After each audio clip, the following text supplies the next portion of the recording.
Welcome. It's so great to have you guys. Let's start with Christopher Pugliese. I never get your name right. Pugliese. Pugliese. You don't even say the G. No. Don't say the L either, right, Christopher? Pugliese? Italian? The GLI in Italian is pronounced kind of like a Y, like a Y sound. Ye, yeah. Pugliese? Pugliese, yeah. Pugliese. Oh, dude, that's freaking cool. Anyway, Christopher Pugliese is in. Mine is so simple, Hein. Everyone calls me Heiny Hole, so it's just not that cool. But Christopher Pugliese is an artist out of New York, an exceptional painter, figurative, narrative, etc. Great to have you here. Garen Baker is a longtime muralist, but no longer a muralist, also a fine artist, has been a fine artist your whole career, correct? But you stopped doing murals, I don't know, how many years ago? Probably 2-3 years ago. 2-3 years ago. But your mural work is just as phenomenal as your fine art. So it's great to have you as well. Sean Cheatham is a man after my own heart. He's kind of got his hands in everything, and I wonder how he makes money. But yeah, amazing painter, can paint a face in like 5 minutes flat. And but also what you're doing, metal work, you're doing woodwork, you're doing engraving, you're doing leather work. I mean, basically you've got your hands in everything. For a real job, yeah, the mint designs, that's something I don't talk about because mint designs. Yeah, I work for the U.S. Mint designing coins and medals. Jeez, I had no idea. There you go. Get approval to talk about what we're talking about. So that's like one of the only jobs I have right now. I didn't know that. I didn't either. That podcast with Jeff. Yeah, I've only been doing it 2 years, so that might have been like right before that or something. Oh, okay, cool. Anyway, Rose Franson is a figurative painter primarily, narrative and portrait, and you just finished doing some huge marathon for like 2 weeks. You did 17 portraits or something. Is that right?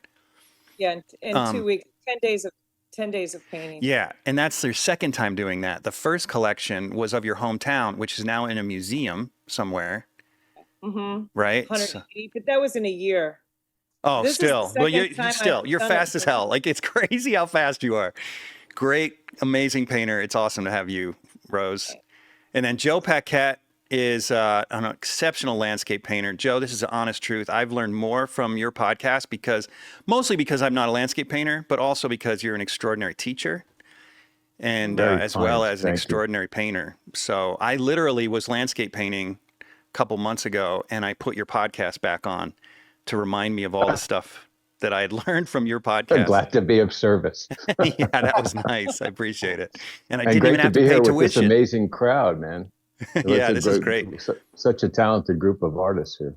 It is. Powerhouse. Anyway, so it's great to have all you guys. So as you can see in the corner upper by the logo, it says, "Is AI the end of art?" So kind of a provocative question, I know. But I personally have been extremely frightened of AI, so extreme might be the wrong term. I've been very nervous about AI, and I'll tell you why, and we'll start here. Because as many of you, which I should mention, all of you have worked from life. That's another reason I've chosen you. You've all worked from life a lot, and you're very good at it. There's a lot of artists today that can't even work from life. All of you are very good at it. I've seen all of you do it, or I've seen your work where you've done it. And so I know you can do it well. You're also all very articulate, very intelligent, and great painters. So I think you'll understand, whether you're into AI or not, you might understand where I'm coming from. As someone who worked from life most of my career, I just barely started using photos, and all of a sudden this AI comes in. And I remember when I was working from life, always feeling like I can't keep up with those using photos. I can't keep up. A painting that would take me, a multi-figure painting that would take me 3 months from photos would take me 2 years from life. And so it was a huge financial sacrifice in order to do things the way it personally felt good to me. So now when COVID hits, I start using photos, and a few years later, there's AI, and all these artists are starting to use AI. And I'm seeing their work in many cases improve. And I'm just like, does this mean in order to keep up, I've got to use AI? And so that's where I'm at now. I'm not willing to use AI at this point. Maybe you guys will change my mind. But that's kind of where I'm at now. It's like feeling like the technology is moving so fast, it's forcing the hand of the artist in a way. And we'll start there. I'm kind of curious about your thoughts. Well, Jeff, I just have using AI in what sense? In its At all. Like its- for inspiration. I mean, I'm obviously not talking about searching the internet. I use AI for that, right? It just comes up on Google. But I'm talking about for creating inspiration, imagery. Let me give you an example. So I walked into a museum here in Utah, and there was a whole exhibit of paintings there that were done by an artist here in Utah that were all done using AI. And it was clearly not his typical work. So were they physical paintings, or they were images? No, they were images copied from AI. They were painted from AI produced imagery. So in other words, he prompted AI to say, they happen to be religious paintings, like paintings of Christ in various situations. And the paintings looked like, every single painting looked like a ripoff of one or more other artists. So he was using AI to generate his reference material. Right. And then he was actually painting. That's what it looked like, yeah. Was he projecting the material? Was he painting over I don't know. I have no idea. This illustration went through this period where, obviously, golden age illustrators would, sketch drawings, compositional renderings, use models, use photographs, and they would make an actual painting from all of this material. Right. But they were obviously oil paintings or acrylics or whatever the medium. No, these were paintings. There's no question they were paintings. And illustration went through this transition where they would create a photo, basically, from models in a studio. Then they would use Photoshop to superimpose it together with a background, and they would make a C print of it, which was a gorgeous photographic print. And then illustrators would just sort of glaze into it a little bit, highlight the hair and make the cheeks a little rosier. And that's what the art director would basically use. So I think there's two different ways to look at this. Is AI your source material, your reference material, and then you're doing a painting, you're not projecting it, you're not working over a digital print of the AI final result that's coming out of AI, you're painting a painting. So that's why I ask you, what were these things? Were they physical paintings, or were They're physical paintings that were done from images produced by AI after being prompted. Yeah. So I like he have did a Photoshop. one more question that might go to the heart of this issue in a sense. Doesn't he have his own source material in terms of his own narrative, in terms of an individual wanting to say something? Or does Well, he need- again, I mean, I can't speak too much to the mind of this artist. All I know is I saw the paintings. I was told they were done from AI. It seemed obvious they were done from AI because they looked like copies of various paintings. They weren't direct copies, but you could see this artist in it and that artist in it, and it was not this.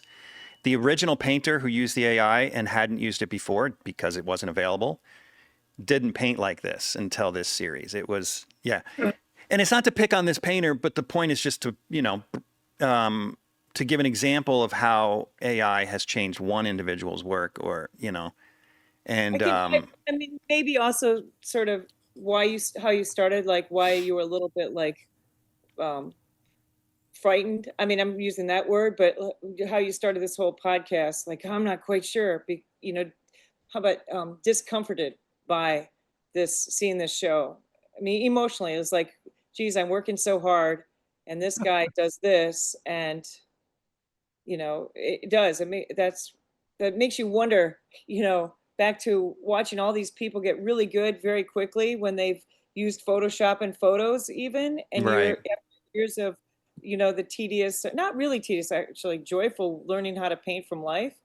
And then you watch people they winnow that time that you took 10 years learning down to 2 years because of the tools. And now you're like, oh man, compositional tools, shrinking that time down even more with AI. And there you are trying to find, I mean, it's disconcerting. Yeah. But I think there's a difference, respectfully, between rendering and deconstructing and clarifying something. And, after 40 years of painting outside and learning how to work with a fractal, and not literally rendering that thing, that's something that you can never get by copying a photograph. When you work from life, and I can only speak for myself because I primarily do landscape painting, but I'm painting an effect and I have a limited amount of time.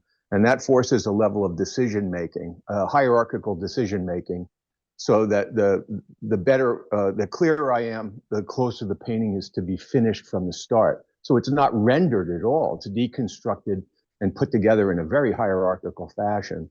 And that can never come from what you're talking about. That will never come. It could be fine rendering, but it will never be that. Jeff, I think the big question you're trying to address here, because the sense I get is that, well, I'm not sure whether you felt that his paintings were mediocre or like better than they were, but still like very derivative. Because I think if you look, if you think about, say, an artist taking their inspiration and like, oh, he's just knocking off Raphael, or he's just knocking off Rembrandt, from books. So like the AI tools are simply giving him the option to play off more different types of images from the past, as opposed to simply doing it yourself. Like to spend, what I found with AI is like the amount of time I might spend accumulating source material and photo collaging it into something is astronomical compared to what the AI does in instance. And I agree with you, Rose, it's disconcerting how well the AI technology does It really is. It's disconcerting, but all you can do, I think you got to think of it like a tool. And what comes to mind for me, referencing Garen talking about illustrators and golden age illustrators, is the story of Norman Rockwell working from photos. And his hero was J.C. Leyendecker, big inspiration and hero. And J.C. Leyendecker came to visit his studio, and he had photos out on the floor. And J.C. Leyendecker was a generation before him, so they didn't really have photography. I mean, they did, but he didn't use photographs because primarily they didn't have good ones, we'll say. Now Norman Rockwell photography has improved, and he's using photos, and it's giving him an opportunity to make more complex paintings in less time. And J.C. Leyendecker just sort of walked in and saw the photos and was too sophisticated to make any kind of comment. He just didn't say anything about it. But he clearly wrote about it biography at some point. Norman Rockwell wrote about it. Oh, okay. That he was ashamed, that he was like embarrassed to have his source material. But here he becomes one of the greatest golden age illustrators, right? So his paintings are now millions of dollars. I think it comes down to, and Joe, I think you're saying this too, that the what you develop personally out of your painting is something that AI can imitate your style, because basically what AI is doing is taking things that have already been done and then working with that and rearranging them, right? But it can't invent what, say, you or Rembrandt comes up with when there's no Rembrandt or you, right? It can't invent that because there's no source material for it. Well, they're saying that, I mean, they're saying that now, right? But they are saying that generative AI is going to be doing its, I don't know. Let's see. But Chris, I mean, it's sort of true for all of us. None of us actually come without some sort of source material. Like we're all, right. Our life is a source material. Right. So, I mean, AI is going to, if it comes from in the phenomenal world, it's going to have source material. So right. We're talking about like, I think we're at the beginning of what AI is going to be doing. I think it's going to be doing things. You can see it just when you write a sentence or put a paragraph of some of your own words in and have AI do it. Like take a poet, say, take this paragraph I've written and make it sound like a favorite poet of mine, and you're just blown away. And Yeah. then you can, and I did that with words, which is, you know, probably not disconcerting for authors and writers that you would do that. And then I just took snippets and grabbed the ones I liked and let go of the things I didn't, and grab the rearranging of the words in text. And I was like, wow, this worked better than what I would have done, and opened up doors I didn't think of, which is kind of what's interesting about AI. You know, it arranges things in ways that I haven't yet. I'm using the text. That's the only thing I've seen so far is text. Well, Chuck's played a little bit on AI with the images. And it does things in a way that I never would imagine. And when I watch Chuck do that, I just walk away from it, because I don't know if I'm ready to have that. I don't know where I'm at in this whole question. You know, I'm not sure if I want to have those images part of my source material yet. Does that make sense? Yeah, but there's things seen and there are things that are felt. And the problem with what we're talking about, for me, essentially, is an abject, emotional, soul level disconnect to subject. You might be right, all of you, about the fact that it could be a great tool for bringing imagery into something. But I can only tell you that first experience that I had looking at the Michelangelo's drawing, the study for the Libyan Sibyl. It was 2 feet in front of me in the print and drawing room at the Met when I was 20-something years old. I felt that thing. I felt it. Both been there. I felt it. I didn't just see it. The problem with AI is you will never feel it. Yeah. You guys are absolutely right. It's going to create amazing imagery, but it's one more thing that's going to disconnect us. Yeah, that's right. From the very soulful element that makes us moved when we stand in front of a Rembrandt self-portrait. Those late self-portraits bring tears to my eyes. You can feel the pain and the life in that. That will never, ever come from AI. The imagery, yes, you'll have great imagery. Joe, I got to tell you, that. so I'm not sure if this contradicts what you're saying or not. Maybe you could tell me. But my father passed this last summer, and we're all sitting around the dinner table, and my brother was defending AI. We got into this AI conversation. My dad had just passed, and we're thinking about his funeral, and somehow we got into this AI conversation. And my brother was defending using it for his work. And he said, look, Jeff, and I'd never used this. He says, look, Jeff, let me just show you. Let me write something about Dad, you know? And so he starts just prompting AI. My dad is a kind person. He's always been giving, blah, blah, blah. Listed all these things about my father. And then AI spit out this beautiful, I mean, it literally brought me to tears. This beautiful couple paragraphs about my father that I felt like mind raped. Can I say that? We'll cut that out maybe. I was like, dude,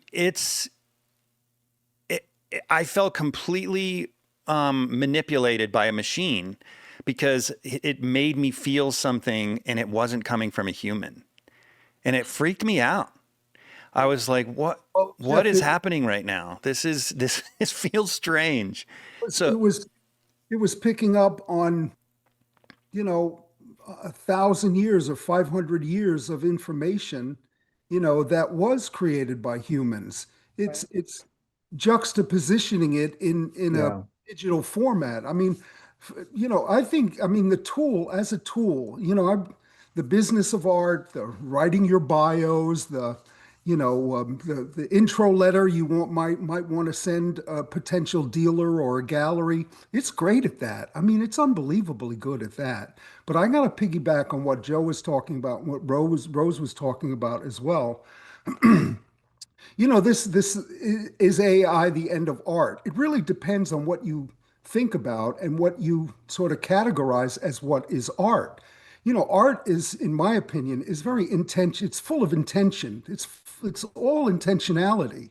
And if your interest is like what Joe was talking about, which I think is close to what I'm talking about, if your interest is to get to the energy and the inspiration of what life is, and bring that to your art, being in the landscape, being in front of the model, composing a scene that you have that has come through your soul because you've seen it, you've experienced it, you felt it, the texture of it, the smell of it, the walking down the street, the turning the corner, the light hitting a certain way across 57th Street, the group of people standing there. AI can't do that because that is personal to me and my experience. Now, the composition of it requires my intention. What is it I intend to communicate about that moment? That's my intentionality, and I don't think AI can do that on its own. But doesn't every human on earth has intention, and every human has all of their intentions are completely legitimate, and no one human's intentions are more important than the next. But yet artists are rare. So if intention is all that art is, then we're all artists. Well, but the uniqueness of art or the artist that has that level of neuroses, sensitivities. I mean, we can go across the whole spectrum of why somebody is drawn or why somebody is driven to be an artist. The need, the cathartic need to get some of these problems that are in your head organized and on canvas and deciphered and understood. That's a part of being an artist. If your desire, this is what we spoke about briefly in podcasts we did together. Yeah. If your desire is to create style, context, superficiality, a look, if your desire as an artist is to create something that looks, the way the 19th century paintings looked, or the way one particular style looks, I think you should be aware of AI because I think AI will be able to do that very effectively. But if your intentionality or your desire as an artist is to express something of your own personal madness in a sense, and I mean that in a good way and in a bad way, then AI can't really touch that yet. Okay, so if that is your desire or your need, just to as being an artist is to communicate something on a personal level, and I don't mean personal in terms of things you wouldn't tell anybody, your own personal life. But I mean, if it's something about your experience that you need to communicate in a soulful or in a private way, I think that is a good place for artists to be right now, is to be communicative, is to be vulnerable, and to be as honest and as courageous as they can possibly be. That's what I think AI might push us towards. That's what I'm hoping for anyway. By the dichotomy, Garen, I mean by having Guys, the excuse me one second here. I'll be right back. But Say again, Rose? go on, carry on. I just have to do something real quick. Okay. by the example of its opposite, where it'll highlight the soul and the sensitive. I mean, I'm not sure about soul, but the sensitivity that we actually aim to bring because of the machineness of it. But it's anyway. I don't mean to go on. I was just wondering if that's why you're saying, because this one will go so far down this road without the human experience being in there, and then it'll highlight the value of the human experience. Is that what you're kind of saying? That's correct. I mean, it's hard to communicate it, and Jeff was able to kind of synopsize it for me, Yeah. when we were talking, weeks ago. But the point I'm getting at is there are stories that we all want to tell, in a sense, through our work, whether it be poetic, whether it be narrative, and they're personal stories. And I think artists really need to, in my opinion, and what I encourage young artists to do that study with me at the Art Students League in New York, I encourage them to tell about their lives, tell about their experience as being an individual, a human being, and all of the emotions, their families, their experiences. I encourage them to do paintings about that, to paint, and I hate this cliche, and everyone uses it, but I'll use it, because it synopsizes it. Paint what you love, and express those things so that the world can partner with you in that expression. And I think AI is really phenomenal, but I don't think it loves anything other than the information that it's prompted with. I want to say something, but I don't know if this is. So there's an author named Yuval Noah Harari. Anybody read his books? Yes. Everybody knows books? Yes. And he wrote 21 things for the 21st century or something. That was his book where he's kind of talking about AI more. And in that book, he says AI doesn't have to be perfect or even, it just has to be a little bit better than us, than we are ourselves. And it'll make decisions just a little bit better than me. So Jeff asked us to be part of this podcast by putting in, where do you find yourself in this AI debate? And I was painting a portrait at the time, and there was I don't know what the person said. I think the person I was painting sort of came up between this and Chuck and me. The three of us were in the room at the time. Like, we should ask AI what Rose Franson would say about her opinion, which way she would fall on this question. Am I neutral with AI? Am I against AI, or am I for AI? And so AI landed Rose Franson in a curious neutral, which is Exactly where you are. which is exactly what I had written to Jeff. I mean, a curious no, though. I think it was more of a leaning toward no, but a curious no is really pretty much what I wrote to you. I'm a curious no. And then we asked AI to write if Rose Franson was against it. So in the curious no, it wrote a whole thing. And what was wild is it used my language, the language that I would be saying today. And Chuck and I were like, should we just read this on the podcast? What AI said if Rose was against it, and what AI would say if Rose was neutral to it. It's just pretty crazy. It And is. so Yuval Noah Harari says that it isn't that it's not going to replace us. It's just going to do a little bit better decision making than we do for ourselves. And in that, this is where we were kind of landing last night when Chuck and I were talking about this. I didn't talk with any of you guys, but I talked about it with Chuck on the drive home last night. AI isn't going to just be in the making of the art. It's actually going to be in the viewing of art. So we now, Joe and myself and any of us, I think all six of us are sensitive artists, because we've actually know that art comes from this kind of interior ache and desire to create and manifest something in the world. And it comes for all of us, it's been coming through the body, as you were saying, Garen, and through the heart, as Joe was saying. And I think we can all agree through the mind. And we've been sort of massaging this thing out of ourselves for like 40, 30, I don't know, 20 to 40 years, each of us. And we have that in our being. So we actually recognize, we'll be able to recognize the difference between what an AI imagery will create and what a real human being will create. I'm worried about the future audience. Yeah. The sensitivity has been built into us. The sensitivity has been, it's part of our being.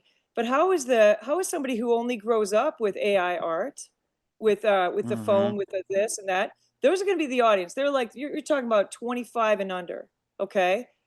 We already know it. I think I mentioned this before with you, Jeff. We already know it in digital music. We already know that digital music only pulls out bits and pieces of the actual piece and then puts it together, and then that's how we listen to it. So we've already accepted, and every one of us listen to music, digitized music. Not one of newspapers went away in one generation. That's right. Because my daughters grew up with a Kindle. They could care less about holding a newspaper or the sound of it when you turn a page, or the smell of the ink, or any of that stuff. Right. And when Chuck and I when we were driving, I was just mentioning all the different things that we sort of have accepted as like we live in a small town, Iowa, and it used to take how long for an 8-mile drive from your horse or a walk to come to town on Saturday night. Now we get in the car, we drive 8 miles. We think it's nothing to go 8 miles to go get something all the time. We all do it. We don't even think about the effort, what it was like to come to town in the past, like how that was such a different thing. We don't even consider it. And I'm saying that AI is probably going to not even the art, what's going to happen to the human being, what's going to happen to us as human beings, the challenge that we're going to have is we're not even going to be sensitive anymore. We're not going to have these human things that we all, the human qualities that we all actually find value in that have been making our art for the last 30 years. I don't even know if people are going to be that sensitive to that stuff in themselves. So they're not even going to be an audience. Let me tell you, can I tell you a quick story? I just have to take a minute to thank each one of my generous patrons for your part in keeping this podcast going. I could not continue to do it without you, so thank you so much. If you're not a patron yet, but you love the show and you listen regularly, please consider becoming a patron. It's really easy to do, and it doesn't have to break the bank. Just head over to theundrapedartist.com and click on the link Be My Patron on Podbean. And then choose a monthly donation amount that fits your budget. It's that simple. So that relates to that. I entered the, now I'm drawing a blank, ARC competition many years ago. And I had done a painting that was 50 figures, all done from life. The building that was in the painting, it didn't exist, so I had to build it in miniature in order and to light it. And then I had donkeys, pigeons, everything else. So the animals, I sculpted them so that I could light them. There were children in it that were laughing, people in motion, no cameras, nothing, all done from life. 50 figures, like 20 birds, a donkey, all kinds of architecture, everything. I entered this into a contest, and I got second place in the award of most ambitious painting to a guy who put everything together on Photoshop with 3 figures. And so even then, the people at ARC couldn't tell the difference between the ambition that I put into mine and the so-called ambition that this guy put into his. So what my concern is, if I work really hard to do something, what I would deem the hard way, and no one is even capable of seeing it, then in my personal life, art is dead for me, because I did it for nothing. It's like no one can even appreciate the work for what it is. They're like, it's like we look at, now I can't trust anything on the internet because I'm saying, oh gosh, is that AI? Is, some little girl is having her dog faint. Is that AI or is it real? Like, I don't know anymore. It'll be the same thing with art, as you suggested, maybe, where people can't tell whether something was made by the hand of a human or by machine, or partly by machine and partly by human. At least in the digitization of it. Right. At least when you look at it on the computer. I mean, right, but if you put my painting next to this guy's painting in person, Oh, people would see two oil paintings, but they wouldn't know the effort that I put into mine versus the effort he put into his. I'm with Joe on that. I think you'll feel the difference, but that's as long as we're still sensitized. I don't know, like we would feel the difference. I think But every one ARC of us, didn't, with museum directors as the judge. You know, they have the actual paintings. Well, that's a good point. That's a good point. They didn't have the actual That's painting. what I'm talking about. Okay. I'm talking about the material painting. You know, Jeff, the material painting. growing up in New York City, surrounded by the art world here, and Garen, no one cares. It's like, it's like if you said, "Oh, I didn't drive into town today. I walked." Doesn't anyone value that I walked into town? It was a big deal.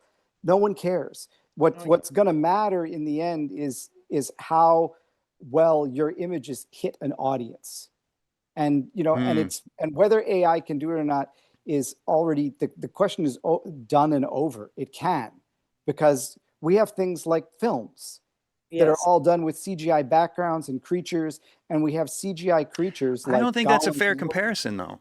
Walking and driving. This is a better comparison. What about sports? If AI could shoot a basketball, and we never had a good athlete again because they started using machines somehow to play, no one would go and watch. Because they want to see human beings do great things, right? Jeff, here's the thing with your analogy of sports, which is a great analogy. Yeah.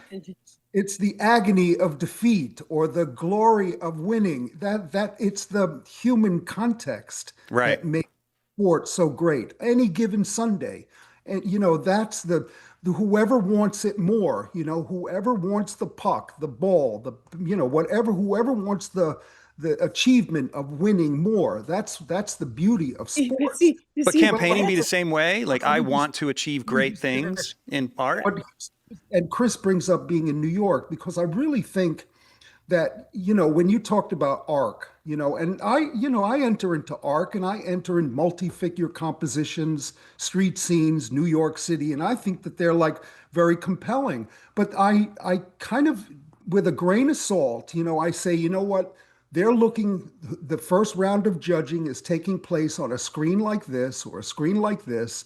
They're never blowing these things up so they can see the tactile of my brushstrokes or the economy of the use of the hand of the artist to say the most with the least. They're not seeing all of that. That's one thing. What they're really not seeing, not so much what they're seeing, is they're not feeling it. Because I guarantee you, when you see your painting, I don't know how large it was, 8 feet, 9 feet, 11 feet, or whatever it was, in comparison to the other painting that maybe won first place, they're going to feel the energy coming off the canvas. The same energy you put into it is what they're going to feel coming off the canvas. And it's going to be pale in comparison to a smaller painting or a painting that was done basically using Photoshop. I guarantee it. What a lot of times when I talk to students in my class, I turn to them and I say, because I know they're seeing their Instagram, they're looking at their phones, and they're determining what they want to paint on their own based on what they're seeing on their freaking phones. And I'm like, when was the last time you went to the Met? Now, but bring up what Chris said before. We're in New York, so the Museum of Metropolitan, which has one of the great collections in the world, okay, you can go there. I can go there. I can be there in an hour. Some of my students live in New York City. They can be there in 15 minutes, and they need to be there and look at the actual paintings. I tell them, you need to be in front of these paintings because just looking at your phone or looking at the computer screen, you are not seeing the energy, the tactile, the visceral quality of this art that you want to join this club and be part of. You need to see these paintings. You need to see these sculptures. You need to feel them in your heart and in your soul. You can't do it with what's on the phone. Yes, you can see the image. Yes, you can be impressed by how nicely it looks, how slick it looks. That's what AI, in my opinion, is going to be really good at doing, is how cool it looks. I saw a video the other day on my phone, for crying out loud, okay, because I'm guilty as anybody else, we're all in the same boat together, rowing this thing that we're rowing called life. And for the first, it was a video of an underwater scene. It was Venice, above, and then they went under the water, and there were all these sea creatures and artists underneath the water. And I was like, how the hell did they create this? And then I read the caption and I looked a little deeper and I said, wow, this was all generated by AI. And it literally captivated me for about 10 or 15 minutes. I was like, wow, that's pretty incredible what they're able to create here. But at the end of the day, it's paper thin. It's not something that is like a monologue from like on the waterfront, a monologue that is about a human experience.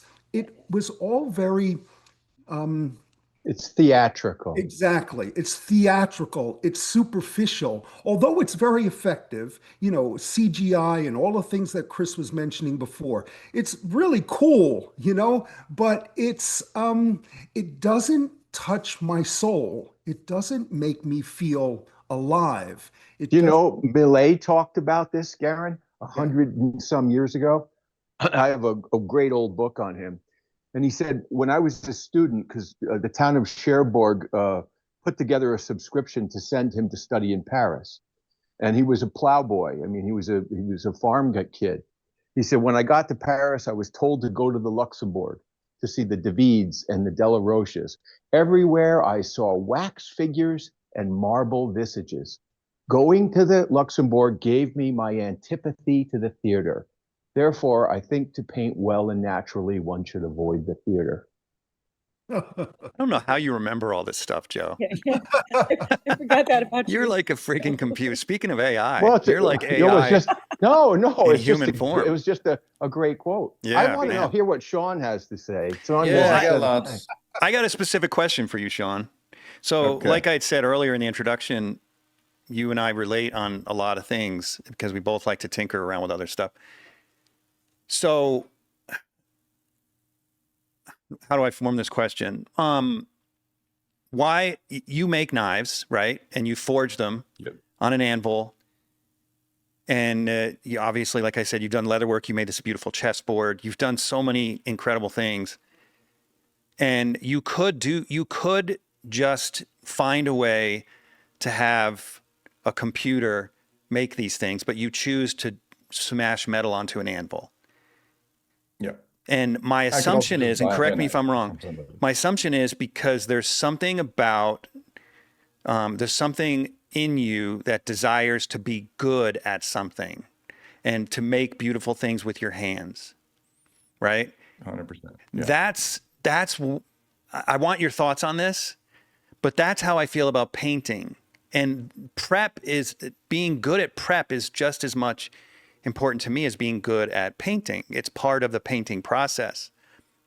And so, metaphorically speaking, I would rather hit the anvil than press the button on the CNC machine, sit down and have a drink and wait for it to be finished. You know, because I want to walk away saying I pounded that knife into shape. You know, and it doesn't matter if I have a beautiful knife. If the knives are identical in the end, the one on the CNC and the one on the anvil, I want to believe that I made it with my hands and my intellect. That's the intentionality. But it's also a physical, it's craftsmanship, right? We're after the craftsmanship. And I'm curious of your thoughts on this. First, Sean, and then anyone else. Does AI steal that opportunity from us when we choose it? What are your thoughts on that comparison with the anvil, Sean? Well, I mean, I went to school to be an illustrator. So the first thing we're taught is project stuff, but also we're sitting in front of models for 10 hours a day. So it's like, it was always for me, like I've always been open to technology and sort of have trained to be an illustrator and a working, like kind of a commercial artist, which is not really like, sticking true to maybe what some artists want to do. So I kind of like am open to technology. Of course, a computer came along and I didn't do the painting thing on the computer for the longest time. And then finally, when the iPad came out, I tried it and I was like, well, this is kind of cool now. Like it feels a little better. And now I've made plenty of money doing jobs on the computer, like iPad. You mentioned CNC, like I'm just starting to make guitar parts from, just like with hand tools and stuff. But if I could CNC this blank out, I'd probably do it. Like I'm okay with that. And I do all the hand carving on the rest 'cause I still got to cut slots and inlay frets and do so much other stuff. Like I'm okay with some technology, but of course I'll do the first one by hand and I'll do hand carving.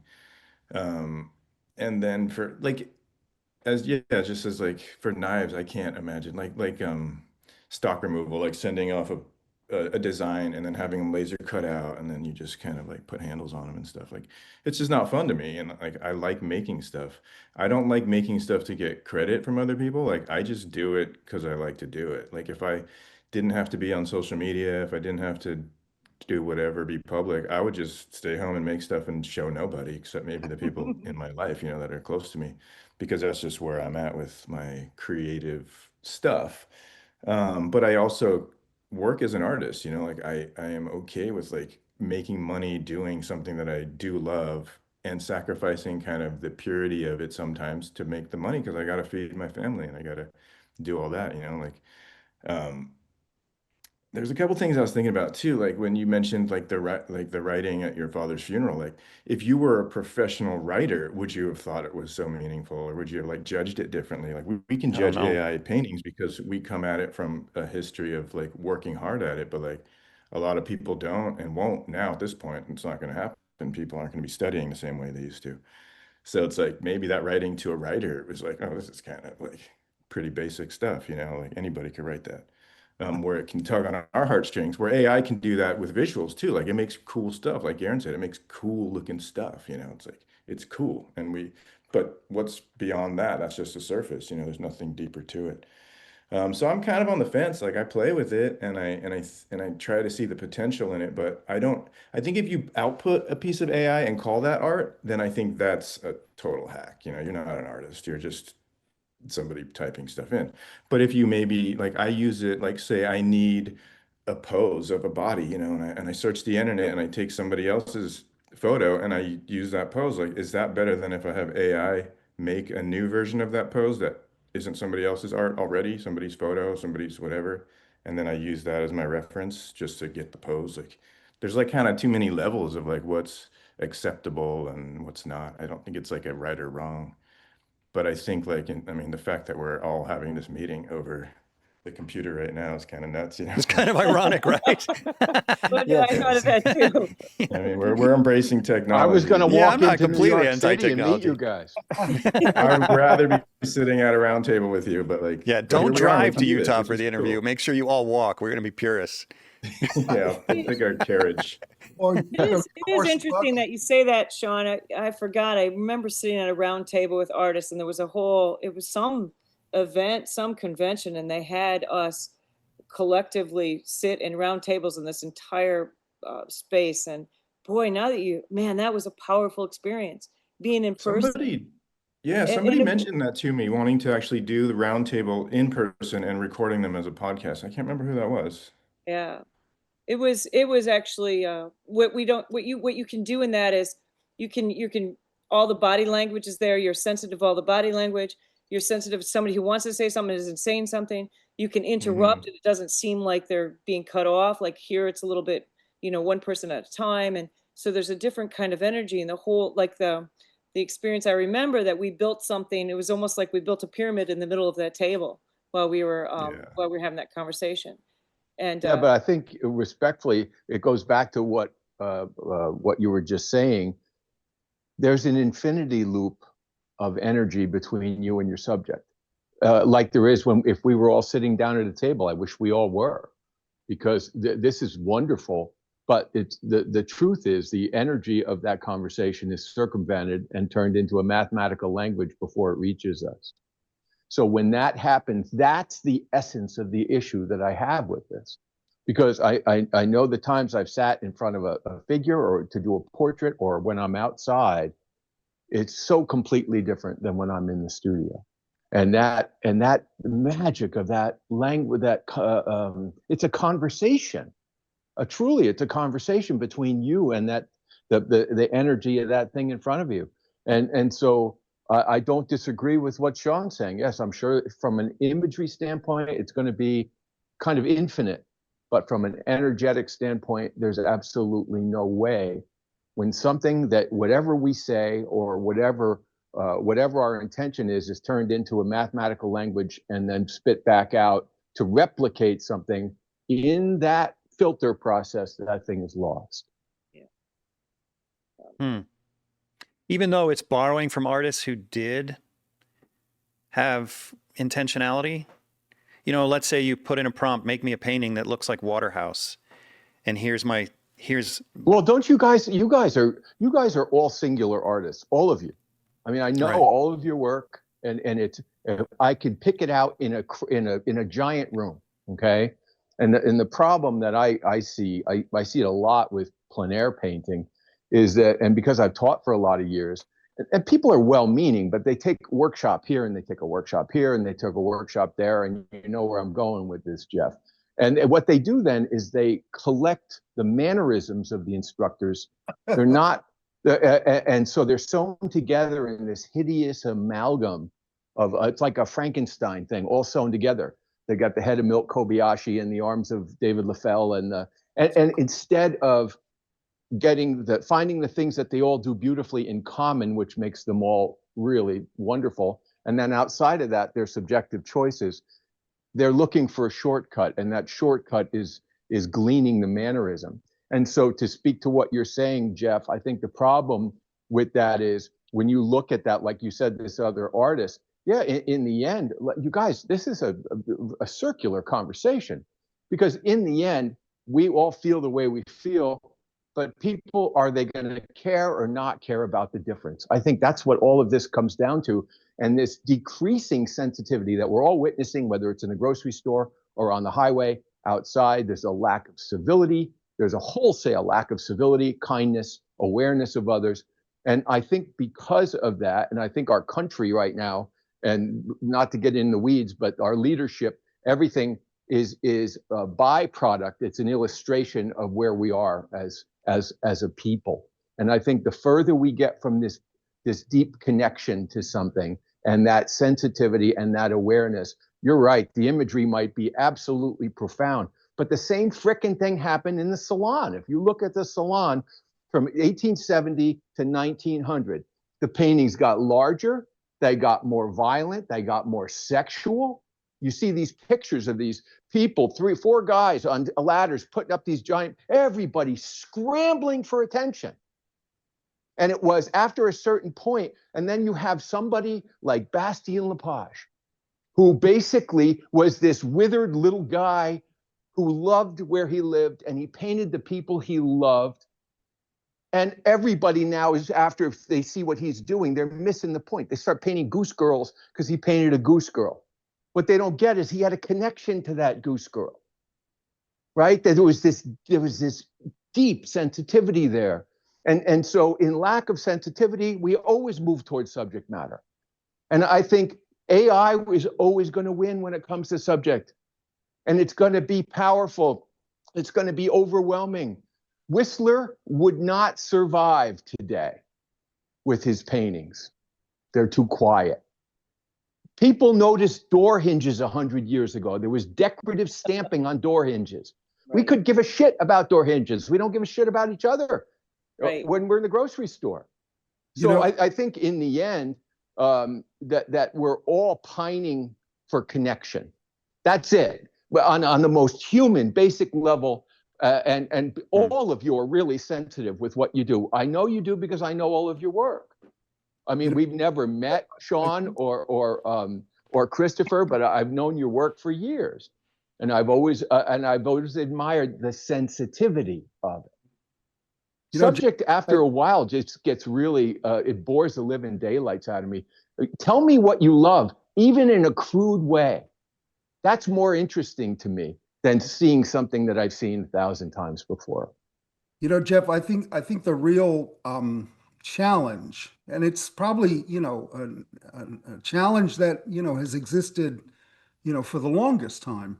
With artists that are driven, artists that need to do this, listen, there's thousands of artists, it's just thousands. There's more artists now today than there ever was, so maybe artists that are interested in technique and style, they bring their work to a certain level. They're not willing, in a sense. It's scary to go in, and talk personally about what drives you personally. Paint a lot of beautiful paintings out there, beautiful head studies, beautiful, and Joe just spoke about it, artists that take a lot of workshops, which are great, but it's compilation art. They're picking and choosing style. This artist does the fan brush technique. This artist does this technique, and they sort of compile it all together. But these are all superficial to an artist that is driven to, in a sense. And once in a while in my workshop, there are, an artist or two that understands the principles, that is trying to understand the principles, of light, of form, of color, of atmosphere, and trying to develop the principles. And then they're going to internalize that stuff if they put the mileage in, the years into actually internalizing those principles and the knowledge. And then they're going to come out with something of their own vision, of their own way of communicating things. That's a very individual, just like what Joe started with. You can see, you can look at Chris' work and know it's that. Rose's work. You don't even have to see the signature, you just know it. And those things are going to inevitably happen with artists who are driven, artists who are doing this not because, yes, we all have mortgages to pay, we all have children to raise, we all have we all have the realities of what it is to, have a life. But irregardless of that, artists are real with AI and art, not artists that are driven to do it. And in the other sense, I think the greatest challenge really is it's not necessarily the artist, because trust me, I have full confidence in artists being able to figure this out. Artists are amazing problem solvers, okay? And I think the real challenge is what are we doing as artists? What are we doing in the art industry? The publishers, the dealers, the galleries, and artists. What are we doing to educate and to spawn the next generation of collectors who are serious about tapping into this beautiful energy of what it is to be a creative artist, a driven artist, a crazy driven artist, an artist that would do this for free, which let's not all say that, but probably most of us would do this for free, because we have to do it. The point I'm getting at is, what are we doing? What is the major publishers? What are, other than making a living off of artists, because that's, what a lot of publishers do. They make a living off of us, but the point is that what is the challenge? Because I think that's the greatest challenge that we're all faced with, is what are we doing to create the next generation of curators and collectors and people that are interested in that individual's, there's a beauty about painting still, okay? Still. My father was a filmmaker. It's a collaborative art form. Most musicians, most artists work in a collaborative form. They have to work together. They have to work with groups of people to actually create a work of art that has is an end product, so to speak. Individual painters or sculptors, or they work alone. They work within their own energy, in their own neuroses. They don't need that very much. With a little colored mud and a stick with hair on the end of it, we can create something that is truly magnificent.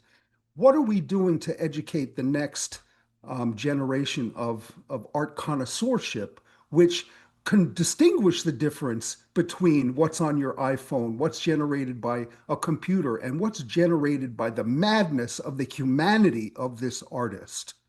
That's, I think, one of the great challenges that we're all going to be faced with. Here's just a little thing I was watching the other day. So it was all these, AI. Now we're into super AI. And in 2 or 3 years, we're going to be dealing with something where computers, where artificial intelligence, they're already seeing signs of it, where it's developing its own sense of self-preservation, okay? Where this artificial intelligence, without any prompts, without these huge data centers that they're building across this country, these masters of our destiny, in a sense, that we're all kind of, either we're going to be victimized by them, or we're going to be, partners with them in the future of this world. But the point I'm getting at is that they're already seeing signs where AI is developing its own sense of self-preservation. And when I see some of these, tech bros, you know who they are, they're sort of giddy about it, and I wonder, all these these are supposed to be the smartest people in the room, right? And I wonder, is any one of them saying, maybe we should slow down? Maybe we should contemplate what is actually taking place here. If computers are generating their own motivations for their own self-preservation, maybe we should discuss this at a little bit more length, instead of jumping in whole, just moving at the speed of light, which is what they're doing. And that's something that I'm a little bit concerned about, and yes, about art, but about the human species, because I saw this thing the other day. I don't mean to, go on and on, but where Zuckerberg, did this little blurb about how each of us can have our own personal AI assistant, where we'll all have our AI servant to walk with us and live with us on a daily basis, Yeah. And I just thought that this was I like, mean, if he, I don't understand, I don't know how we can punish these people like moral hazard, because we've already seen the wreckage of social media on young people. And we've already seen it. And so I mean, the therapist via chat, your chat therapist and the kids are your best friends. They always say, I mean, we are in scary, scary times. And, yeah, I kind of feel like my job is to live until like 95 with relative health. So I can be there when 30 years from now or 20 years from now, when they want to remember what it's like to be a human being, and I'll be able to hold some sort of fire and flame and say, this is what it feels like to feel. And I'll be there to teach them, because I feel like that they're going to be, I feel, I mean, what the challenges in front of us as a species is going to be. And I don't think any of these, I don't think any of the purveyors of AI and stuff, I don't think any of these tech bros, any of these guys are actually slowing down to actually look yeah. at what we might be giving up as a species. And so, we do our job. I tell people all the time, I think my main job is actually to remain incredibly human, fail, succeed, try, struggle, do it the hard way, do it the easy way sometimes, look for both, Joe. I mean, look for an image that has subject matter that can actually sort of tell a narrative that I think talks and reflects the human experience, and yet do it the hard way, and then get help. I mean, you know what I'm saying? Put the feeling in it and try to do all of it. I mean, we have to be very, very human, and we have to remember how to be very human for the future generations. I mean, you guys have kids. I don't have kids. So I'm pretty, I got grandkids. yeah, I don't even have that. So I don't, I mean, I'm scared for them. I am scared for them like no tomorrow. And, Well, they're smart as all heck. they are smart as all heck, but you know Yeah. what? I mean, there's certain, and there's going to be this fundamental suffering. I'm sorry, there's going to be a fundamental suffering about. I mean, we heard what happened with the governor of Utah said go out and touch grass right after that shooting. I mean, that was like the only profound, well, for me, the most profound thing that came out of that whole thing. Go out and touch grass, Mm-hmm. and there was reminders and stuff like that. But anyway, I mean, I don't mean to go so far down. I know we're talking about art. Well, you I'm brought sorry, I got up a few choked thoughts up for me. there. Go. Sorry. What's I got that? a Did you little want to emotional. did you want to finish your thought? I'm sorry. No. I just got a Okay. little emotional. So Yeah.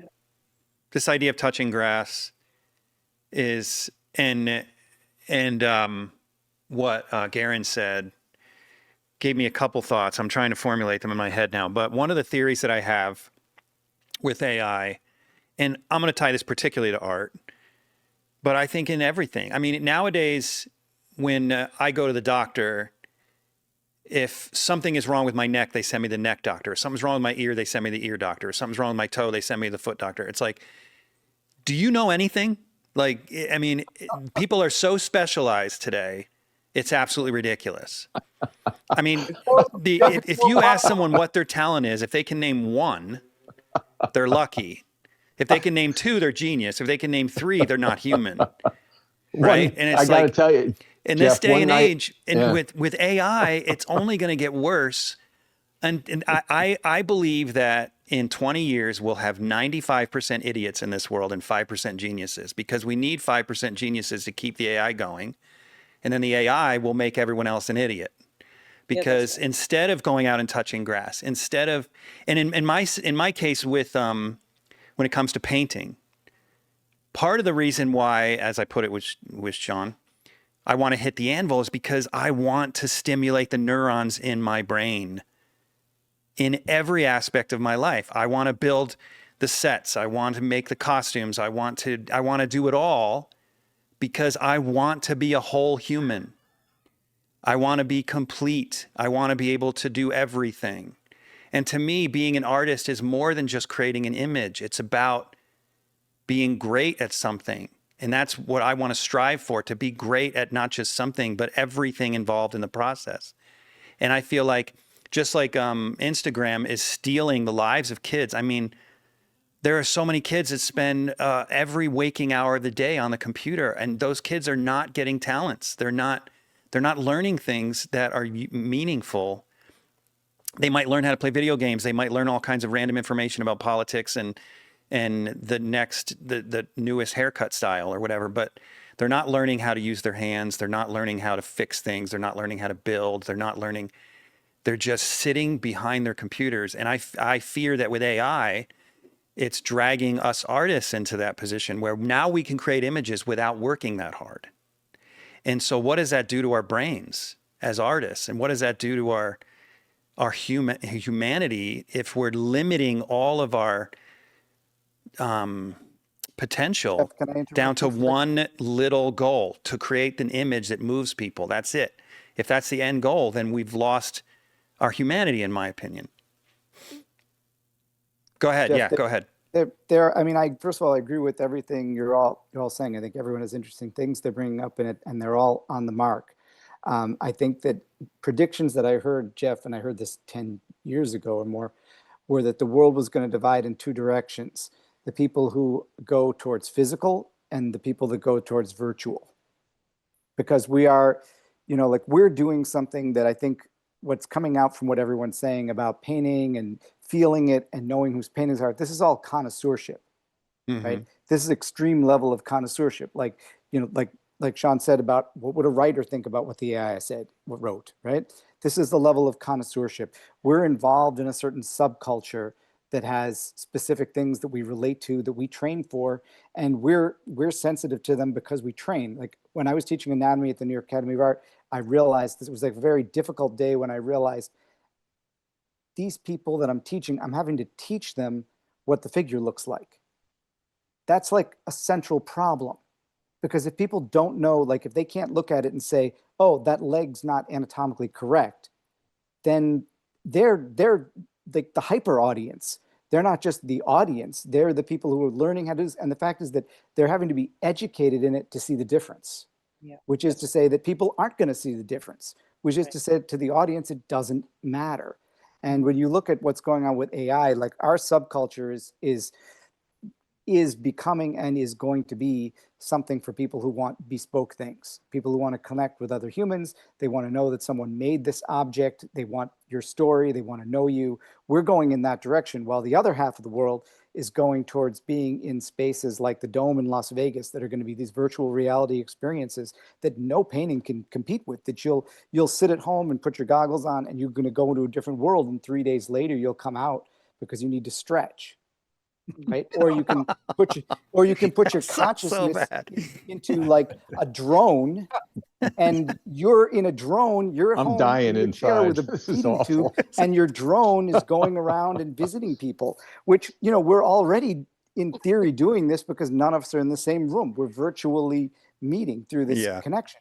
And young people, it's going to divide. There are people, if you look at the trends on Instagram, there's a huge trend towards like athletics and doing things physical, right?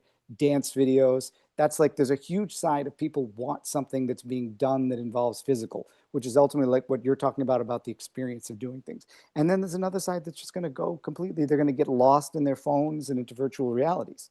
It's already going that way. Then the question is, what do the ruling class of techno brats, what do they do when they've got everyone, which they already do? Everyone's in theory like chipped with your phone. They know where you are. They can turn your bank account on and off. Like the colonialism of our minds. Correct. Yeah. I'd like to introduce you to one of this podcast's valued sponsors, ARTEFEX. Wrong side. ARTEFEX. They are amazing. Let me tell you about them. Well, first of all, let me tell you what you shouldn't be doing. So do you guys remember in art school when your teacher told you to just go buy some masonite from the local big box home improvement store, paint it up with some acrylic paint and paint on it? That might have been okay. for art school, but at some point you're going to paint a good painting if you haven't already. And I know there are professionals still doing this. So listen to what I'm saying to you. Stop. Stop. Have some self-respect. This stuff, this Masonite stuff, is not going to last. Not long enough. If you got a masterpiece on this thing, what a freaking shame. And even if you stretch canvas on it, look at this. Okay, look at this. I know what you're thinking. Yeah, but that's Jeff. He's huge. But I didn't even work out today. And that was nothing. Nothing. So don't do it. Don't paint on that Masonite stuff. And then you're thinking, well, I'll upgrade. I'll go to the art supply store and I'll buy some of this stuff, some of this cardboard wrapped in canvas. Are you serious? Seriously, you're going to paint on cardboard wrapped in canvas? Yeah, that's going to last. Okay, ARTEFEX is the way to go. This stuff is unbelievable. It is plastic sandwiched between 2 layers of aluminum, and then it has this incredible linen surface glued to the front with this, I guess it's like some kind of glue that is some sort of industry secret for ARTEFEX. Anyway, pretty amazing stuff. A lot of artists I know are using this stuff. It's high quality. It'll last you a lifetime. It'll last many lifetimes. So for your next painting, take yourself a little more seriously. Go to artefex.biz and get yourself some serious substrates to paint on. That's ARTEFEX.biz. And if you have an implant, I can only imagine getting an implant and now you have the internet in your head all the time and they decide, oh, you're not paying the premium, so now you got to listen to ads. Right. Well, you've done sci-fi. That's awful. And it's in your brain and you can't turn it off. Oh my You've God. listened People are to any digging the sci-fi chips book, out of their own right? heads. Oh. Yeah, but meanwhile, when you have the chip in your head, you can speak every language. Right. You could go everywhere in the world, Right. know what everyone's talking about, and come up immediately with articulately written, poems and phrases. Just boom. Oh, I got that coming out of my head already. Okay, I've got a question for you. So if, let's say that actually happens, which it probably will, Well, and It's happening, what- Jeff. It's not a problem. no, I know, but that's. is that going to happen in our lifetimes? That's the interesting question. yes. But It'll happen in the next 5 years. Yeah. a chip in your head, you think? Yep. I'd say maybe It's 5, happening. 10. They're doing it. So then at some point, It's a nano. there will be a group of people that won't want the chip. And those they'll who do. know that they are going to be less likely to be hired for the next job because they don't have the internet in their head. They're going to be less Correct. they're going to be lesser human. If they Yes. choose to be more human, they'll be treated as lesser human because they didn't decide to put the chip in their head. To me, I think in a sense, There that's you what go. AI is already doing That's right. to us. So those of us who choose not to use it, we are less of an artist in some ways because we don't have that tool. And it's all, oh God, I don't even know where to go from there. Yeah, no, I think you just nailed it, Jeff. I think it's time for a martini. I mean, you guys know. I mean, if you've read sci-fi books, they've been talking about this for a long time. I'm trying to remember a sci-fi book I read 20 years ago. Brave New World talked about it with, I with know. genetic breeding. That was in junior people who are high. genetically Aldous Huxley. graded. Yeah, they're people who are That's why- I mean, genetically. the question has to be asked, why do you want to be an artist? Yeah. Yes. Why? I mean, I asked. I mean, we could students- reject it students- as a species. We could reject the implants. We Well, could well, say, then- you know then what? No, you we don't get could the make chip. a bigger. Rose, Sorry, Karen. I'm talking over you. if you don't get the chip, you won't get the potato chip. Correct. Future. That's where we're going. Correct. As I said before, our brains now they don't need to colonize, Right. countries or territory or people, or now they colonized our minds. Our minds are now the raw material for Right. them to use to find out how to sell us more things. Right. you know? It's only going to be interesting to go to another country and be able to speak the language automatically because your chip in your brain is But it's only going to be interesting for 5 years. And then that country and every other country would be homogenized and everybody would be the same and nobody would feel any of the differences. And so it's not Yeah. going to, I mean, that's what I'm talking about, why we have, I'll hold my corporeal flame and hope that they're going to want some I'm trying to sort see out of the black box. what was that? Was that Gary? That's the black box of negativity, of like taking us down this I mean, I'm middle-aged, so it's like, we can all just like sit back and criticize young people and say, what are they all going to do? But I think there are enough people that are inherently intelligent, and what I'm asking Jeff is, because I do present this question to a lot of my younger students, why are you here? Why do you want to do this? This is a hard thing to do. And I know some of the administrators say, Garen, we want enrollment to be up, don't challenge them so much. We want to keep our doors Stop open. telling them we're going to be poor. But I ask these questions. I say, Yeah. what drives you? Because, to develop this craft, to put the time in, requires a great deal of focus, determination, and stubbornness, and stick-to-itiveness. And so what is it you're trying to get at here? What do you think, this being an artist is all about? And if it's about making a living, if it's about using whatever tools are available to you and creating a look to your work and, selling this, selling that, that's great. And I think people have a right to pursue that. But Jeff, if it's about the things you're talking about, what Sean is talking about before, maybe we need a few more hermits out there, people that stay off, are not interested in being, in the mix, in the kind of the party of life, so you can get attention and so more people can know about you and you can sell more stuff. Maybe we need a few more people that are going within, that are going inside. The hermit out there that just wants to, build their log cabin in a sense, not because, of any great riches or any great life reward for it, but because this is what they're driven to do. And I think Yeah. we should take solace in that and see that as something that is heroic in a sense. There is a heroism in that individuality that I think is a thing to celebrate rather than, the next big superstar on, with 10 million followers on Instagram. I think we have to step back a little bit. I think the smart guys in the room should slow down a little bit and contemplate what the hell they are actually creating for most of us in the future. Hey, And Garen, I I know that's a hard ask, I but agree with everything you're saying, but let me throw this at you. If I open a donut shop in my town and it becomes the best donut shop, everyone's buying it. I'm making a great living, supporting my family. And then all these donut shops start popping up in town and they're not actually cooking the donuts in a traditional way. It's all automated and everything else. And I've got a mom and pop shop where I believe in cooking donuts with my own hands and doing it the old fashioned way. They put me out of business. well, Art, they don't necessarily have to put you out of business if you truly enjoy and the love of your life is waking up in the morning and making donuts. You can stay no, in. well, you got to be, I mean, realistically though, mom and pop shops are put out of business by big technologically advanced companies all the time. Jeff, And we've so already been the put out of same, business by artists like Jeff Koons who have factories of people making things.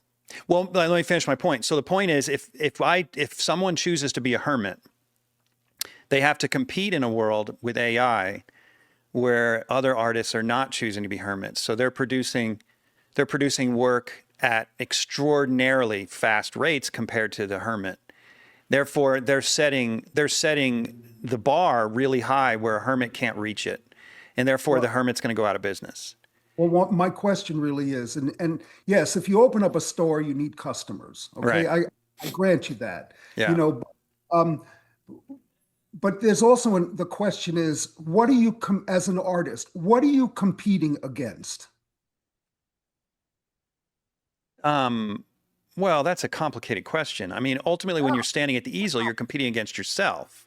Exactly. But And but that's also kind of an idealist question because the reality is yes, it is. we're all competing against the market in order to support ourselves. Like Sean said, sometimes I just got to pay the bills, so I'll use a little technology to pay the bills. I got to get this thing done. I agree with that.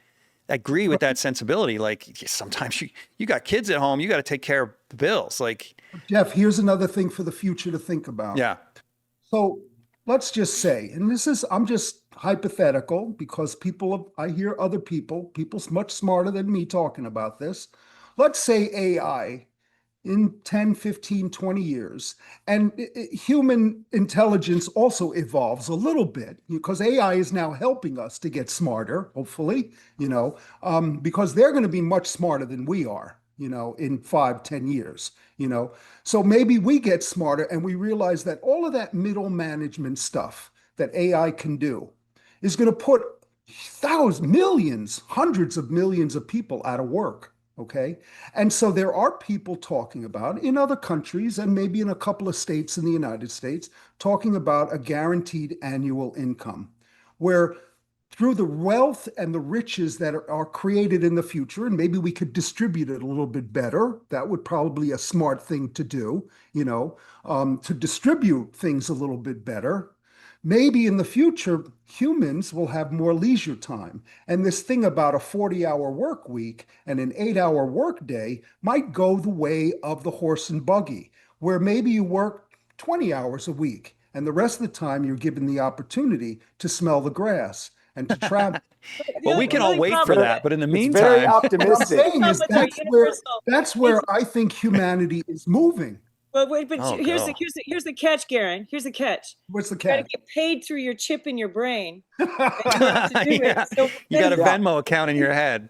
Yeah, you have to be part of the system. If you're a hermit, Jeez. you're not going to collect your Hey. check. Listen, I'm Good an God. optimist. So all the physicals that Chris laid Dying out here. are not going to get paid at all. So we'll be eating each other. Let me reinforce my last We'll point, be though. eating the grass instead of touching the grass. We got 10 artists, right? Let's just say 10 just to simplify. There's thousands, obviously. 9 of them are using AI, and they finish, let's say they're all doing a similar painting of complexity. 9 of them are using AI, and they finish the painting in a week. The 10th one chooses not to use AI for various reasons, and it takes them 2 months to finish the painting. So the one who does it in a week, or the ones who do it in a week, set the price because there's 9 of them.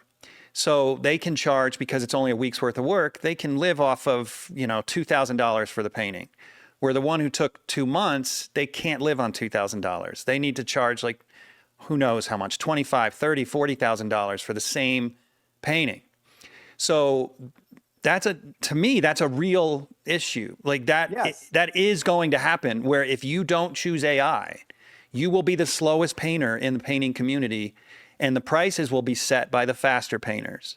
So AI will literally potentially take our jobs away if you choose not to use it. It's forcing the hand of artists, in my opinion. But will it be the same painting? I think it will. I don't think it's different. So But you think AI is basically going to homogenize art and make it It'll- all? I Guys, don't want to pull up anybody, but there's an artist on YouTube. I remember it Just was happen to have one on me. an artist. There's an artist on Instagram that I remember. It was Susan Lyon. Was I talking to her, or I heard it through the grapevine? I can't remember, but Susan Lyon was so stoked about this artist, and she found out the artist was using AI, and kind of like was super disappointed because this artist's work got so much better as soon as they started using AI. It was gorgeous. Their work was mediocre in the beginning, and then they started implementing AI, and that was just the most beautiful stuff you've ever seen. I mean, it was so beautiful. I thought it was real paintings too, or not real paintings. They are paintings, but they're paintings that are all thought up through AI, and then he modifies them in Photoshop a bit. But his work was so mediocre right up until AI came out, and then it went from mediocre to great overnight. And it's really disconcerting. Jeff, this already happened with people who adapted and started using digital photography. I mean, like their work got better. Like Norman Rockwell using photography, his work got better and easier. He could make group That's the reason compositions for the faster. 19th century. That's why the 19th Right. century is so good. Exactly. But Yeah. so every technological tool is making it better and easier. And yes, those artists are going to have an advantage. And I wanted to share that about 6 years ago, I went to the Venice Biennale, and there was this massive exhibition by Damien Hirst. And Damien Hirst had decided to make figurative art. and By he had himself? he had a factory of 200 people Oh, okay. and there were two palaces in Venice. There was this one giant warehouse. It was about 30,000 square feet Yeah. with multiple levels, I, filled with sculptures, giant oversized life. Now, in many ways, I thought a lot of them were mediocre, but I don't think the audience cared. He had giant, like a hero fighting a hydra that was like 20 feet high, cast in bronze. I mean, like figures 20 feet high. So like he basically went like mic drop, I did figurative art. And he had he had more work in representing every style. Like he had come up with this concept that all these works came from a shipwreck of ancient art from a collector. And so he had like Egyptian sculptures and Persian sculptures and classical Greek sculptures, and it was more work than Michelangelo made in his whole life in one room. And then there was another palace filled with the same And he thing. did it in how long? 10 years with 200 people working. And They Jeez. weren't bronze. I mean, Those were not real let me bronze ask you- either. Chris, They weren't bronze? let me ask No, you. I was at They a were bronze. museum. They listed those as bronze, and on the back it was chipped. You could see it was plaster under the Oh, paint. wow. No way. But he also had Total hack. glass and cast glass. I mean, he Yeah. just had, with the resources at his disposal, basically with the wealth of his patrons, he was basically able to hire a workforce Artists. of talented people that could make, and now he's like done figurative art. Mic drop, Was it more spectacle, or was it work that stays with you to this day that you feel really? that's a level of connoisseurship. Karen, he said it was Damien Hirst. Don't you know the answer to that? I Yeah, know. That's why I'm asking the question. There were beautiful objects in the show. Let's just Were say there? there were beautiful Well, objects. maybe it Yeah, was there were. spectacle. The work didn't really speak to you. You just remember it as a spectacle. Well, it was. Well, look, for me, I was having an emotional breakdown. All right, because I'm Appreciate looking the at all this honesty. work that is basically it's basically good enough for the audience. It's selling for millions of dollars, and basically, like Jeff, like you just said about the artist who's working faster. Like I'm out of business. Yeah. Like my niche that I can do this is out of business because here's someone creating. Here's millions of donuts from Krusty Kreme that are just they're sugar Krusty and Kreme. and there's and like the artist is like, oh, these are delicious. They're fucking delicious. They're McDonald's hamburgers, and they don't want why Yeah, don't they yeah. want my special beef burger? It's better, sure, but McDonald's burgers, they're half the price, and we got millions of them. And like that show, basically, I felt like I was put out of work. I was very depressed looking at it. So like Karen, when you asked me, was I moved? I was like depressed to tears looking at all this work. So I don't think I'd be a fair Chris, judge Chris, of I have two words. whether it was good or not. I have two words for you: passive income. Because That would be great. Where's it coming from, Gary? a lot of artists, a lot of us artists have to start thinking about ways of generating dollars, in a sense, Of course. so that we don't have to see ourselves in competition to making a buck out there with anybody else. Who's got more followers? No, I Who's think got- you're right about that. It's a You new know, world. We really have to start thinking, a little bit differently than how the world perceives us in terms of, oh, this artist is getting this show and this artist is making this much. And if we want to play that game can eat you alive because there's no end to it. And at the end of the day, it doesn't make your work any better anyway. Yeah, it helps to move to a small town in Iowa. There you go. Yeah, I heard it's pretty cheap where you live. It's cheap. So our conclusion You here don't is see we should all anybody become else's work? hermits. What? Our I'm already conclusion doing the here is we're all hermit going No, towards or hermits, learn move to about the the stock woods. market. One or the People other. learn about the stock market. We know Because something. I'll tell you what, I've talked to a lot of my friends. I've talked to Jeff about this. I had a friend 15 years ago who helped me because I was terrified of it all. Had been through a divorce, started all over again with nothing, had 3 kids. I've been supporting all doing this, teaching and painting. And that can buy you freedom. And that's exactly what Garen is talking about. And it's a lot of people don't like the idea of it, and that's fine. I don't really care if you like it or don't like it. All I know is if you do this for a lifetime, and those of you, thus older folks that have been doing this for a while, this is brutal. And it was Thomas Hart Benton said, to survive in art is for a lifetime is success.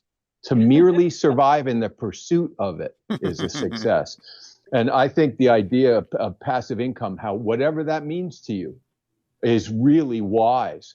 Because if I've painted a lot of industrial landscape, the big giant painting behind me is kind of a big industrial piece, and I love that stuff. But nobody's asking for it. It stays in the studio. Yeah, and if I'm gonna, I'll take it. Thankfully, I've sold enough of them to keep the bills paid. But the point being that buying our freedom is a very real thing. Absolutely. If you're hanging your hat just on trying to sell the paintings that you're doing, oh my God, and you're taking a risk to paint those paintings that mean something to you that nobody's asking for, you damn well better have an exit strategy. Yeah. Because I make a living. I teach a couple of regular classes. I do workshops. I do online mentoring. I sell my paintings. And then these other things that I've done that have given me breathing room. Yeah, and it is. And when I just had a conversation last night with an artist friend, and she said, "Why? I thought you hated that kind of stuff. I can't imagine you liking it." And I said, "Actually, I love in my spare time, if I'm not painting or teaching or with my family or exercising, I'm doing some research because it's giving me autonomy." And that's the thing for all artists, to be able to have that gift of autonomy so that you have that breathing room to explore those things that you want to explore. And however you get there. But I'm so grateful to this friend of mine who got me started 12, 13 years ago. And I didn't have much to do. A couple $100 to start with. In the stock market? You did it in the stock market? Yeah. Dude, that's and awesome. I'm not saying I'm not free. Joe, it reminds me of the story of the old sad Yiddish, vaudeville star, that's, playing to the audience and, working themselves to the bone, dying every night, playing to the audience. Yeah, like a club fighter. What's going to make the audience laugh? What's going to make them happy? How do I stay on stage? How do I stay relevant? All of that stuff. And eventually they didn't care anymore because they never cared in the first place, other than they wanted a little fast entertainment. I've huge, large cityscapes, paintings about the urban milieu, paintings about the urban life, that I'm enthralled with. They stay in my studio, but I was never, in a sense, pressured, in a sense, to feel like I gotta sell these. Yeah. My life depends on it, because I know, in a sense, that these are a tough subject matter for people to want to hang in their house and beautify their surroundings. These are not beautiful paintings in that sense. These are paintings about something I need to paint about, and they're personal, and that's what they are. If they stay here, they're going to stay here. If they end wherever they end up, they might end up. I don't know. That's not the reason I'm painting them. And I think a lot of artists need to start asking these questions about why the intentionality, going back to, what is your intention? If your intention is to make a living and sell paintings and to support your family, then I tip my hat to you and I say good luck to you. But if your intention is to paint your heart out and paint your soul out, that's a whole other art form. Okay, is AI going to end art? I don't think it's going to ever end that kind of art. I really don't. That's great. Because we all ache to hit the anvil. I mean, we really do. I mean, we want that embodied experience. I mean, I want to make something. That if I knew anything, if there's anything that's core to my being, would be I've always ached to make something. And I want to make mistakes too. Like, I think that's the thing when you talked about like AI will make the better decision. Well, I want to make the bad decision so I learn something. And don't do it different next time. Absolutely. Yeah, right on. Sorry for all the anecdotes, because I know they're not the greatest evidence in the world, but some of you know that my son got back in January from a mission to Romania. And dude, that language, according to him, I mean, obviously I can't know firsthand, but he struggled with that language for 9 months. I mean, what they do is they just stick them in the country and say they don't know it at all. And they're just like, good luck, you know? So for 9 months at least, he'd call home once a week and be like, Dad, I'm dying. This language is kicking my butt. I'm the worst one in the country. Worst missionary, meaning just dying. And by the end of his mission, he was the best speaker in the mission. At least he felt like he was. And but that makes sense because he's the oldest now, right? It's toward the end. But he comes home from his mission, and I kid you not, that dude went up like 20 IQ points from learning that language. It's the only thing I can think of. And he swears by it too. He's like, yeah, I'm telling you, it made me more intelligent learning that language. And I mean, everything I have him do, he's one of my assistants now. He's more coordinated. He's more intelligent. He's all the above. It was only 2 years, so I don't think it was the time. I think it was learning that language. So, well, maybe the last thing we talk about, because we're getting to an hour and a half here, but I want to get back to that idea of, will it hurt us as, just keep it down to artists, but even humanity, but as artists, will it hurt us in that way? If we depend on it too much, will it keep us from growing and mentally and physically more intelligent and more capable? Yeah, it's intellectual atrophy is what you're talking about. And it's just like physical atrophy. If you don't physically do something every day, you're going to lose it, right? And I think but as human beings, we're always willing to give up something for convenience. History has told us that for certain. And so I don't, sadly, I mean, I wish I would really hope, because I knew some people were more pro the AI in the group, that there would be something that would help change my mind, that I would clarify something for me so that I would look at this and go, oh, this isn't so bad. But the truth is, yeah, okay. I think we're losing our humanity. With each generation, we're losing more of our humanity. And I think the convenience that we're buying is at the price of the humanity. Mm-hmm. Yeah, I think so too. But hey, can somebody who is using AI here? I wanted to No, it's embarrassing. I'll talk about it. I mean, I don't. Way I don't to mind. go, I know Christopher. Way to be Christopher brave, talks about man. it more than I do. But I just wrote a response or a reply to a very nice dealer, and I use ChatGPT. Yeah. So that's about as much as I'm using it. Yeah. Yeah. And it's Christopher, absolutely great for that. what is your thinking on that? And Now, not to put you on the spot. They have all these ads now. If you're above 40 and you're just using ChatGPT, the world is passing you by. Well, I basically, I got to get going soon, but I basically, like Jeff, I think that, when you talk about the economics of being an artist or the economics of being this donut maker in town, like, yes, you're, in terms of business, you're going to get beat out. And so I think that you have to like adapt or die. Like you got to use the technology to make better images, because I think the bottom line is there's connoisseurship in the type of images we make, but at the same time, the human consciousness, people are looking at, when people look at our paintings, period, we are in competition with everything that they've taken in their minds. All kinds of, people are now, 200 years ago, people went to museums and galleries and sat and looked at paintings for hours because the culture was impoverished for images. They just didn't have. Now you go, like even when I was studying painting, it was like you could go to a magazine shop and there were just like thousands of incredible images in magazines. And now it's magnified.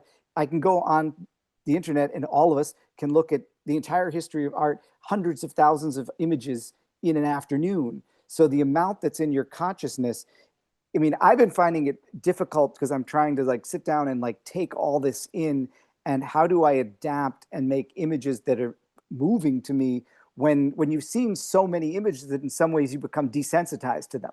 But so once you're desensitized to them, then, okay, how do I go beyond that? So I've been looking a lot lately at an artist named Frank Miller, who's a famous comic book artist. So original piece of his yesterday in a museum. He's genius. His original work's incredible. And and it's selling for millions of dollars. And so his cover of The Dark Knight Returns, #1, I don't know if you guys know it. It's like Batman jumping in front of a lightning bolt. It's an incredible, one of the most powerful graphic images created. It just sold for $2.4 million. Wow.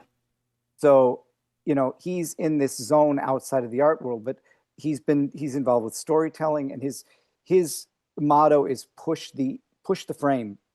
Always push the frame that you're in. Push it beyond the medium, beyond. Go somewhere else. You know, and so his whole career he's been like pushing his images into a new zone. I don't know how many of you are familiar with his like Sin City work, you know, that he's pushed it into this zone of, you know, like just these black and white graphic images that are boiled down. You know, he basically like starts out with drawing the whole thing and then erases everything down to just these shapes that are very powerful. And so I think there's room for making powerful new images and making things that, you know, AI can imitate but won't come up with. But I think like use every damn tool at your disposal to help you. You know, Yeah. like What's that look like, Chris? I'm sorry, Jeff. No, What's you it go. look like You go. with what's AI? what look like? What's it look like to use AI tool? I mean, describe. Well, so I describe mean, your I've practice. I've used Midjourney a bunch of times, and I've been taking a course with an artist named Stephen McDonald who teaches how to use. He's an illustrator. He's incredible, and he's been using AI with multiple programs to take his original drawings, imitate them, and then make new ones. So he goes through a combination of steps generating. He creates filters with his own images through Midjourney. So Midjourney kind of creates brand new images that he wouldn't have thought of using his drawings. And then he takes them into another program that uses AI to like put more details in them and change them and alter them, put a figure in, take a figure out. I mean, it's like, Where does he, if I may ask, Chris, where does the AI take over and he gives up himself I don't know that it in matters. in those iterations? I'm wondering. So I don't know. I would say it's blurred, very blurred. And, you know, like it was funny because I was talking to my friend Adam Polina the other day, and he's a penciled for the X-Men, and he's been going digital on a Cintiq now for 10 plus years. And so we were talking about missing the physical. I was like, do you miss the pencil on paper and the inking? And he's like, I do, I miss it. But at the same time, like I can take my image now in multiple layers and I can take it to a guy and have it silk screened into prints. And at that moment, I realized, you know, the most obvious thing that I've known for 30 years, Takashi Murakami, I don't know if you're aware of his art, but he had an interview. This is like probably in 94, 95.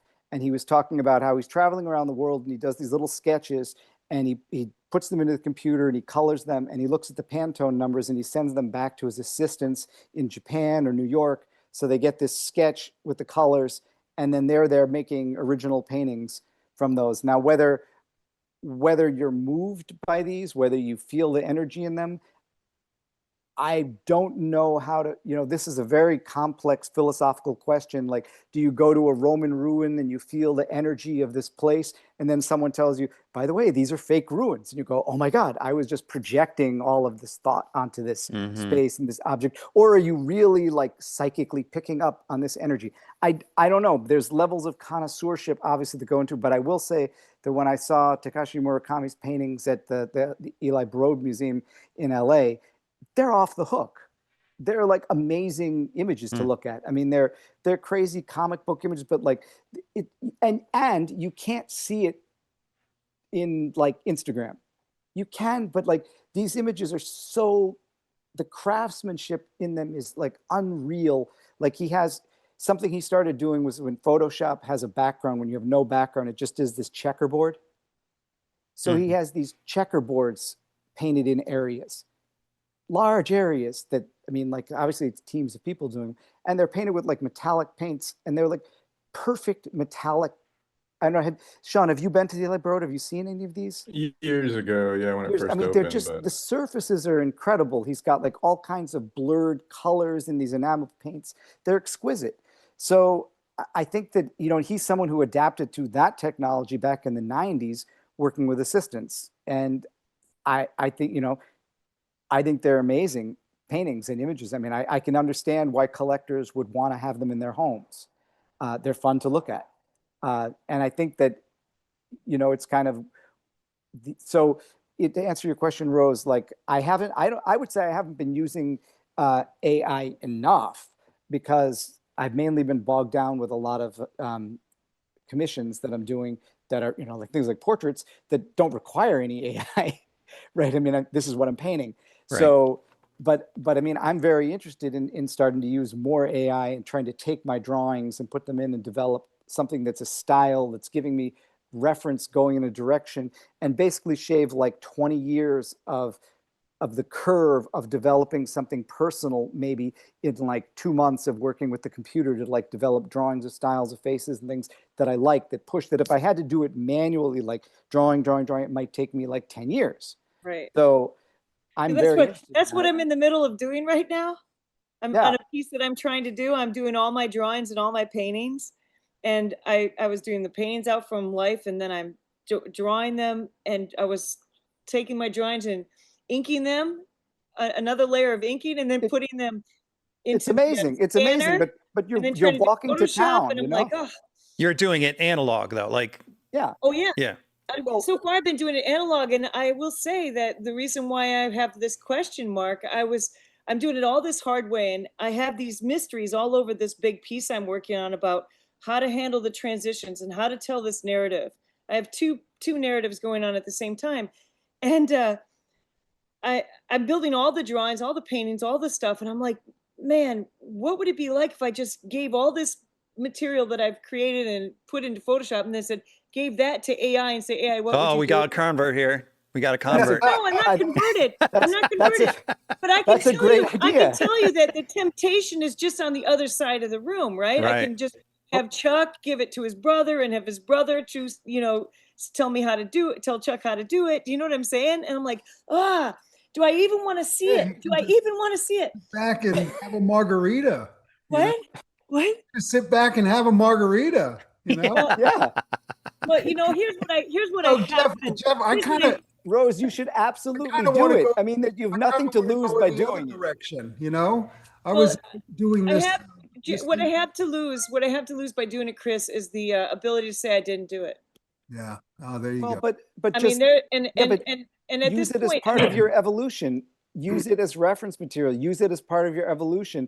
I mean, I think that in many, look, I use this analogy in the sports analogy camp. I think in many ways, the way we're doing things is we're walking to town and expecting everyone to appreciate it, and there are people who will appreciate it, and you can tell a story about the journey and what you saw along the way. And I think there will be, if you've got a bespoke audience that will buy these original drawings or paintings that take you X number of hours, fantastic.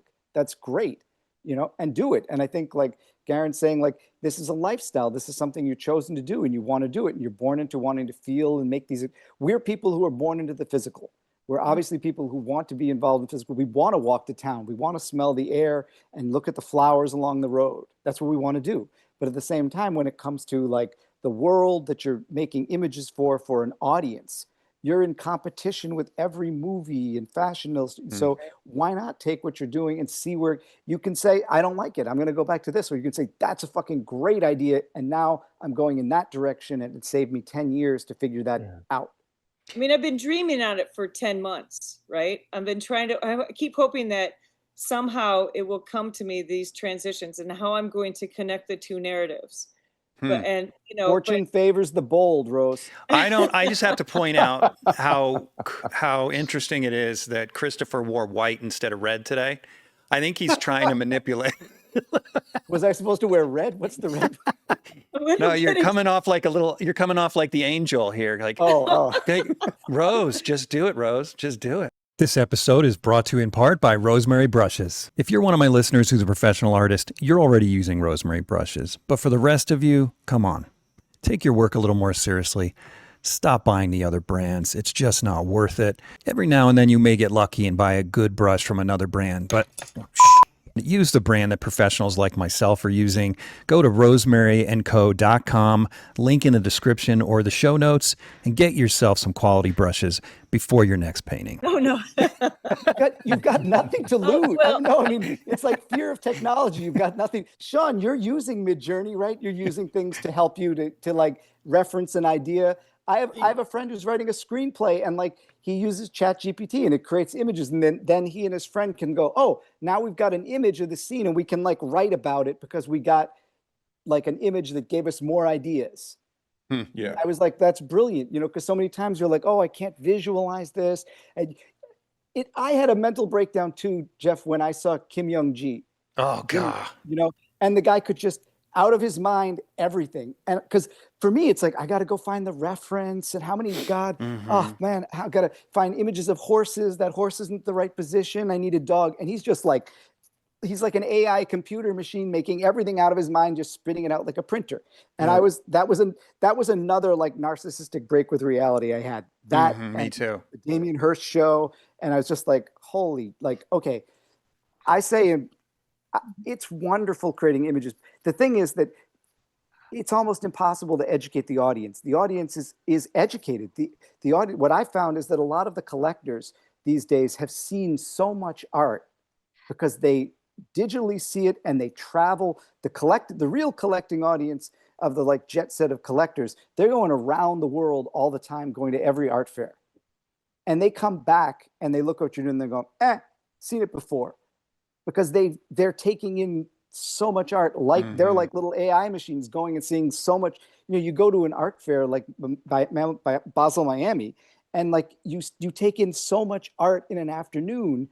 It's like it's over, and there's crap and there's great stuff. There's Jeff, I mean, can I say something though, Chris? I can tell you what I'm looking for in the hard way.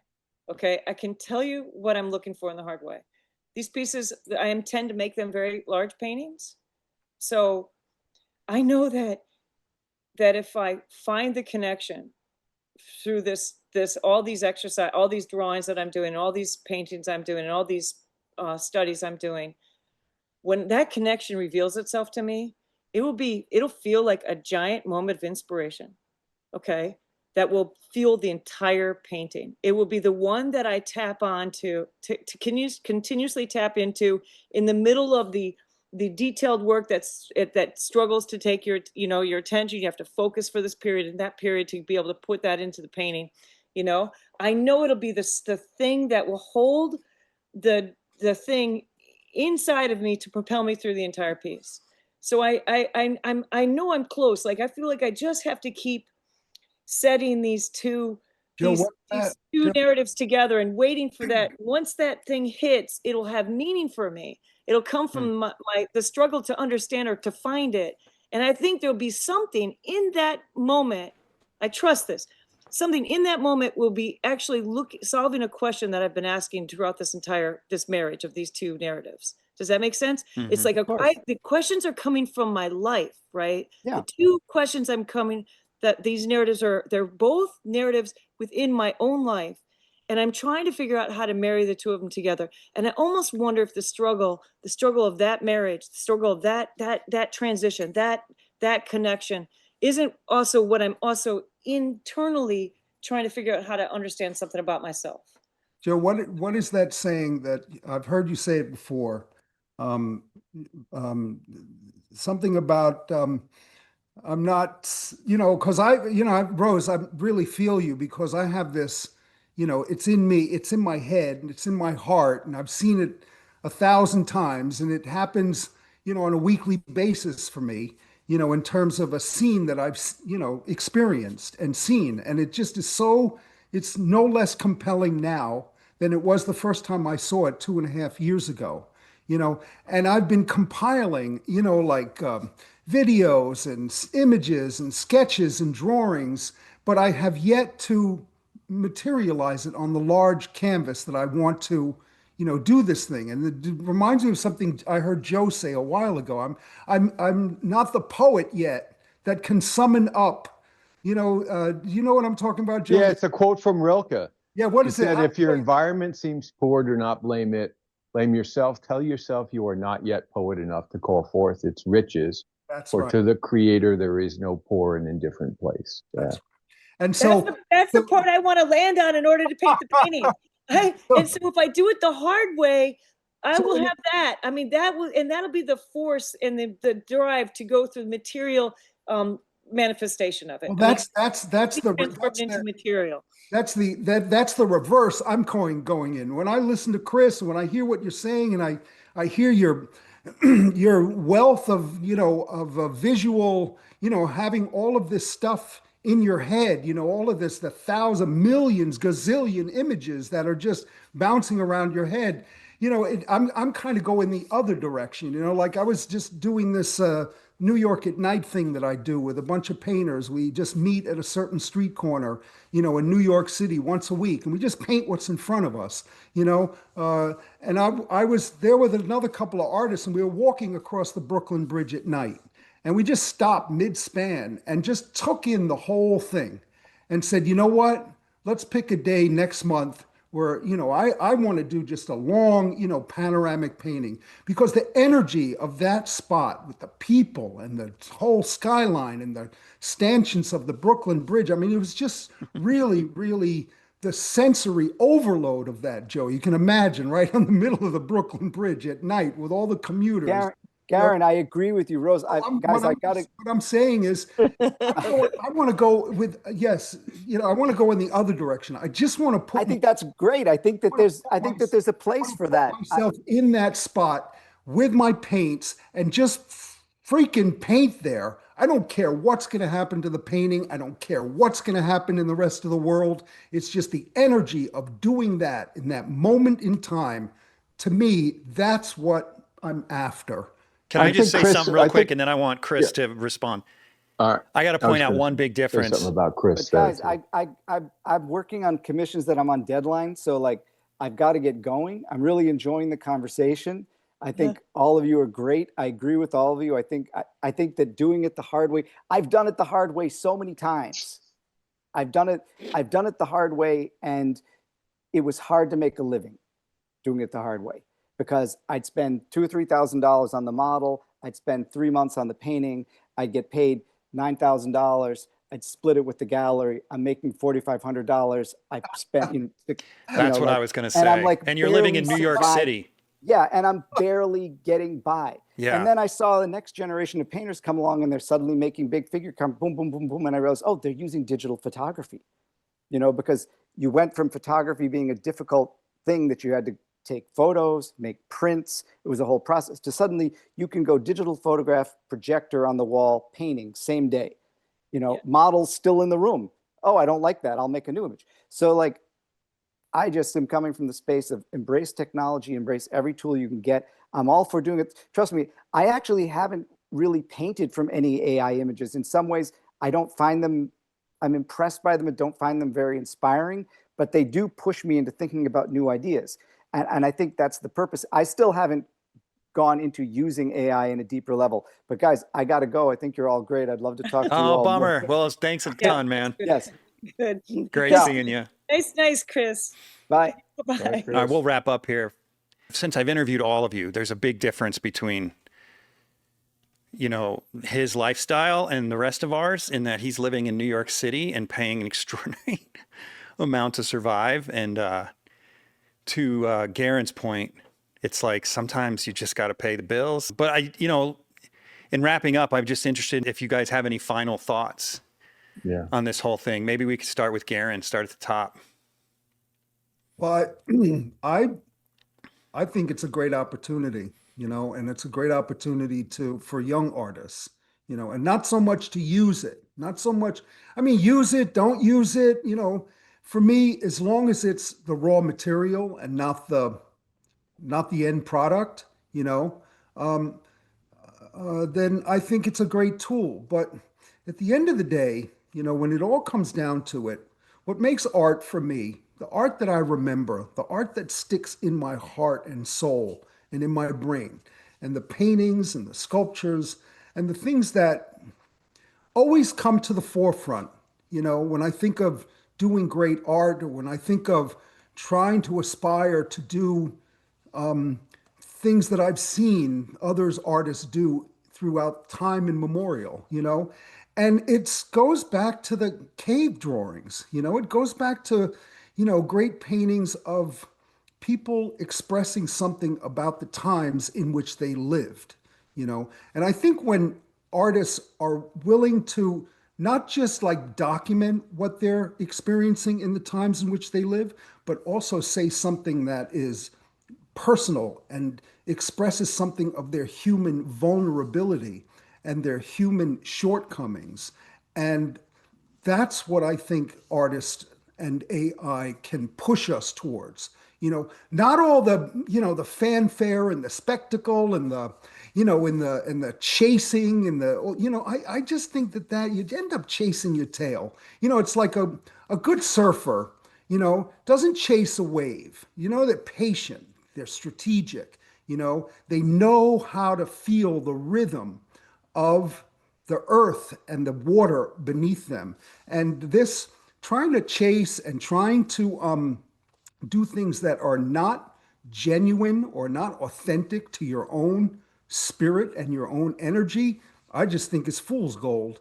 And so I talk to young artists on a weekly basis, and I try to get across to them that if you're serious about this and this struggle, because, making a life out of this, I mean, I'm in my mid 60s. So you better grab onto something that you're going to find sustaining for you emotionally and spiritually. Because the money, it's going to come and go. You got kids going in college, you're going to be broke.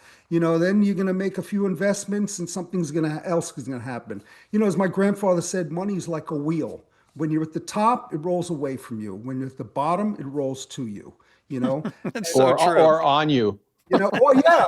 But what I'm saying is, chasing that is not very inspiring, frankly. What about you, Sean? What's the final thought?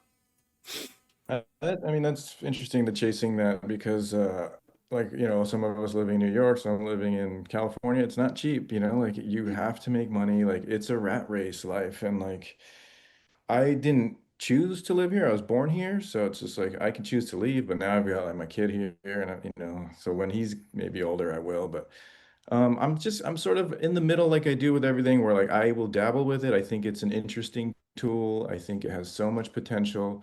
I do think like would Michelangelo have used a projector for the Sistine Chapel? Probably, just to get the job, make his back hurt less, and get the job done. Like we have to embrace technology if we want to stay afloat.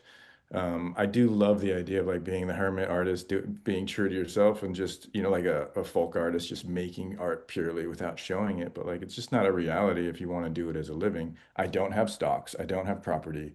Um, I have to hustle. I've got an ex-wife, so I've got like, Joe had talked about like that point Yeah. in your life. Like it's a hustle, but like It's a I wouldn't hustle. choose it to do it any other way. I don't want to have a regular job. Um, I just think like with AI, it's like I don't think the AI that people use and make pieces from, and the final piece is AI. To me, that's just not interesting. Or like Jeff, you said you could tell all those paintings were done by AI in that show. It's like we can see it. It's not like there yet. I don't think like there's so many crazy videos coming out now that I think are getting there, but it's like this. Like a cat shooting a bazooka or something. You're like, wow, it looks so real. Like, but it's clearly just AI. So I embrace it for you, like just making images that maybe if I need reference, like if that I would search on the internet for. And even like Chris, I don't think I've really actually used it for anything, any real work, nothing I've finished, because it's just not something that I'm interested in that way, but I'm interested in the medium and a Hmm. tool and what it can do. Like I have used it to try and make a hand in a pose, which is crazy because it's not very good at hands, but I'll also just take a picture of my own hand. I come from that place where like in school we had to use real film like for our reference, and like I am definitely old enough to like not I don't need it. None of us need it. But like Hmm. if it's there and like and there's potential, and I'll play with it, and I think that's cool, and I do. Um I have noticed too, like having a kid, it's scary thinking about this world and what he's getting into, but I think if you have the right mindset, then these tools are amazing. Like having YouTube now, like with like Jeff, learning knife making. Like we can learn from the Oh best yeah, knife YouTube is a makers, the gold best mine. engravers, the best word workers for free. And like in the past, you couldn't do that. And like, is it weak? Is it that we don't go to school for it, or is it weak that we do it that way? Instead of paying somebody for a class.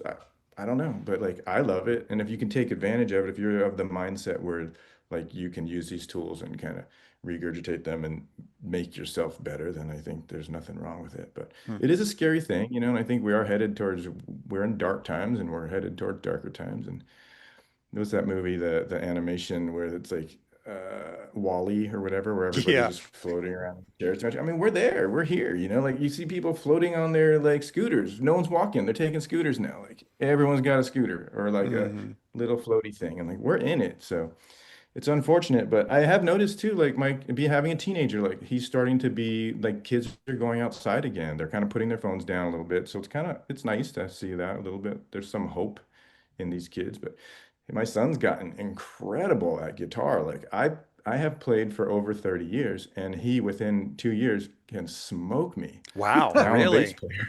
I have to play bass now. Did I he got learn? demoted. Did he learn via YouTube? Is that how he learned? He learned on the Well, I computer. teach him too, but yeah, tons, just anything. He'll take it anywhere. And now he can like record songs, he can layer them, he can do vocals, like harmonies, and like because of just the access to like information and the way his crazy brain wants to learn. So it's beneficial, I think. Like when I was a kid, I still have my old books of guitar songs. I got to look in books and read them. And now it's like on your phone. You can have the guy who wrote the song show you how to play it, online. It's kind of amazing times for creativity, but it's just scary because of it's just going so fast. Hmm. Yeah, yeah, Okay, yeah. Rose. I don't even know if I can say anything different from you guys. I maybe should just AI you and have it come out of my. Maybe I will be We'll give you, AI. you want us to come back to you? You could figure out, type in AI what you Well, should say. um, I mean, I guess I have curiosity about it, and I have the fears. I mean, and I look at the fears that I have are really big. Like not big for myself as an artist or just as art. I'm much more looking at it for our species. I mean, that's the thing that I've been and that it's going to affect our world I've kind of been aware of that for quite a long time now. Just looking at it.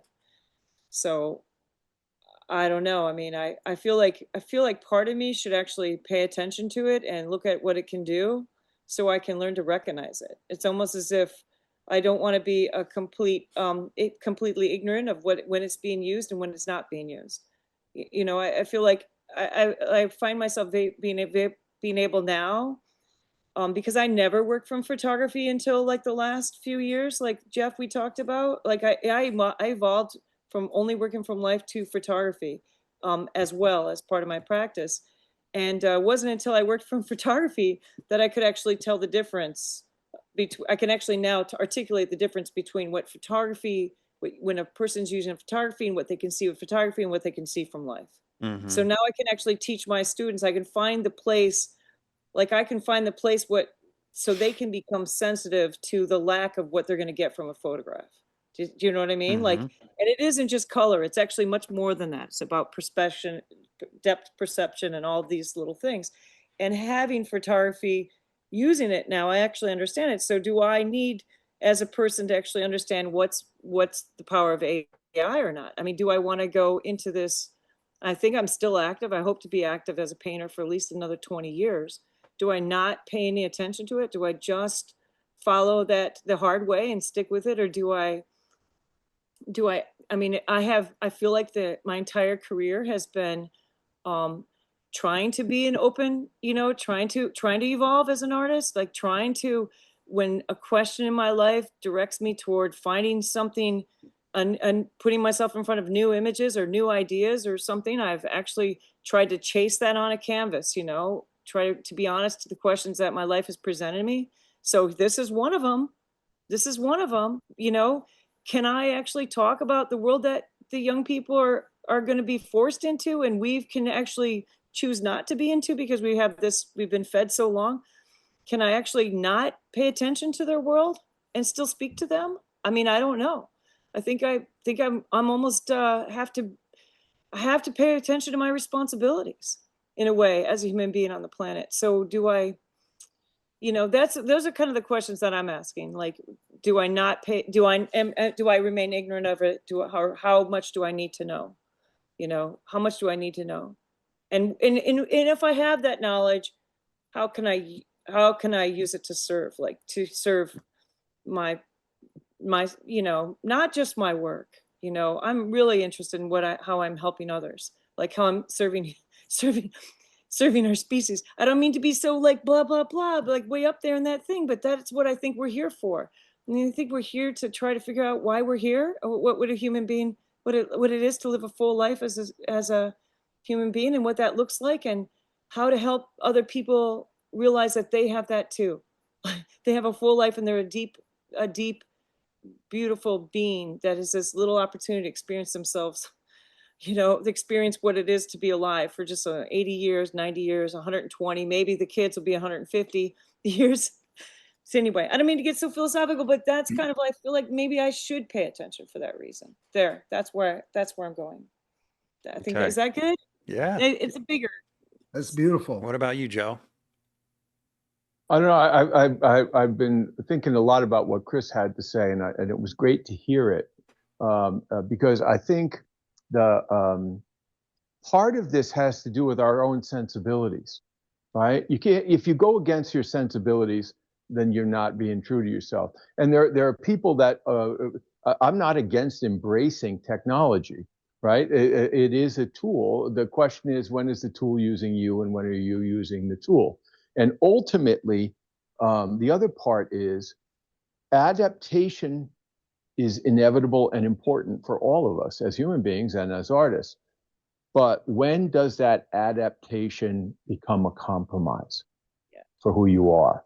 And I think that's this has been a really great conversation for me, because I really, like I said, Chris brought a different, his level to it, which gave me the opportunity to think, our cone of focus, or our cone of awareness, is only so wide. And the gift of having all of you guys speak for me is that you're giving me these different angles of observation and intellect towards this. So I just think it all comes down to that. And the thing is too, in the 20th century, art has always had to be different. Everything has to be different. It has to change. There was a abstract painter, well, he became a representational painter from Israel from years ago, Avigdor Arica. And he finally left abstraction because he said, and I'm not against abstraction when I say this, just hear where I'm going. He said, the problem is the isms, or the periods that were popular, were getting shorter and shorter and shorter, and I couldn't adapt anymore. And I just think that's where it comes down to. I don't say anybody should be like me. I just know that when I'm in front of nature, that I feel something elemental and universal that I am part of. Anything that takes me away from that, in the long run, for me, offends my sensibilities and isn't good for me. Now, that's me. Like I said, I don't put it on any of you guys. I've had to make a living. I've had to support a family doing this. And I've done it doing stuff I love, but I've had to adapt. Thankfully, I've loved teaching. I've loved teaching. And I love reading and studying. I love everything, frankly, about what we do. I'm useless in the real world. You guys are so impressive to me. Knife making, this building, that building. I come from a family of men. My dad built bridges. My brothers built their houses. I make pictures. This is my world. But I love everything about it. But without that most fundamental, most elemental connection to something greater than myself, I am less. That's all. Bravo. Yeah, that was well said. So since it's my podcast, I guess I got to go last. Yeah. So Joe, I think I was actually thinking about a lot of things that you had just said. So that rings true to me 100%. But I also empathize with Christopher because, when COVID hit and I had to start using photography because no one would take off their mask in my city, I realized, oh man, I can actually finish these 24 murals that I need to do before I die using photography. And I had to compromise, and it hurt a little bit because I agree with you, Joe, so much. Like there's nothing like being in front of the model or being in the landscape. It's just, it's almost like, to me, painting from the model and painting from the landscape is almost like a spiritual experience, as opposed to, it's like visiting the Parthenon or seeing it on the internet. You know what I mean? Yeah, you got all the images. I might even be able to pull it up in 3D and spin it around, but there's nothing like being there, you know? And that's how I feel. But at the same time, I made a compromise, right? In order to finish this in less than 20 years, the only way I can see doing it is using photography. So I empathize with the idea that we have to some of us have to make a living, and we're going to have to take shortcuts. My big thing with AI is, or I said, where I draw the line, I think in my life, a hard line, and it's just for me. I also agree with you on this sentiment, Joe. This is just for me. I don't think this is an ethical issue. This is a personal issue.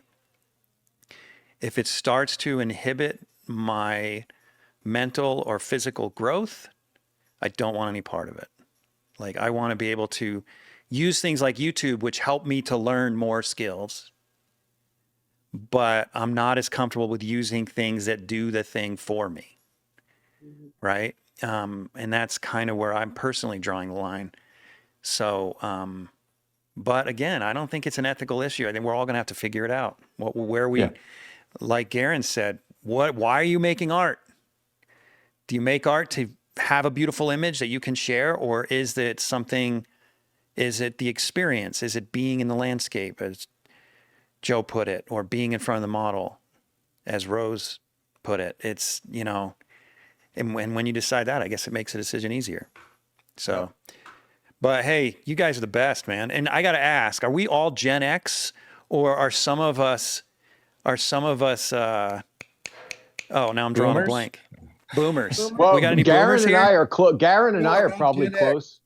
You're still Gen X, Garen? I don't know No, the no. cutoff. I'm a boomer. You're a boomer? Yeah, You I look think good, I man. am. I was born in '62. I think I am I'm, too. You're a I'm boomer? a year older than Joe. It occurred to me that we only have Gen X and beyond. I probably should have brought on a younger person, Yeah, we need like a real AI person. I probably An AI should artist, have. actually. but it's okay They would have because been- I actually They would have don't been very regret it. teamed up on. I actually don't regret it, because I chose you guys because you have 40, 30, 20 years of wisdom. And I think that's important in this conversation. So thanks again for coming on, you guys. That was awesome. yeah. Pleasure. Good Great time. to see you all. Fun talking Great with to you. share the time with you. If I do use AI, I will tell you. Yeah, Yes. that See it. And so We'll end anything on you that. see That I is do another until I conversation. say it. Yeah, Yeah. I'll be watching. Okay. You do. Hold me to it. Hold me to it, Joe. Okay. Thanks for tuning in to the Undraped Artist Podcast. If you enjoyed it, subscribe. And if you could, leave a comment or review. That really helps the channel. Please share the show with your friends, and if you're feeling generous, consider a monthly donation at theundrapedartist.com. Thanks again for watching. We'll see you next week.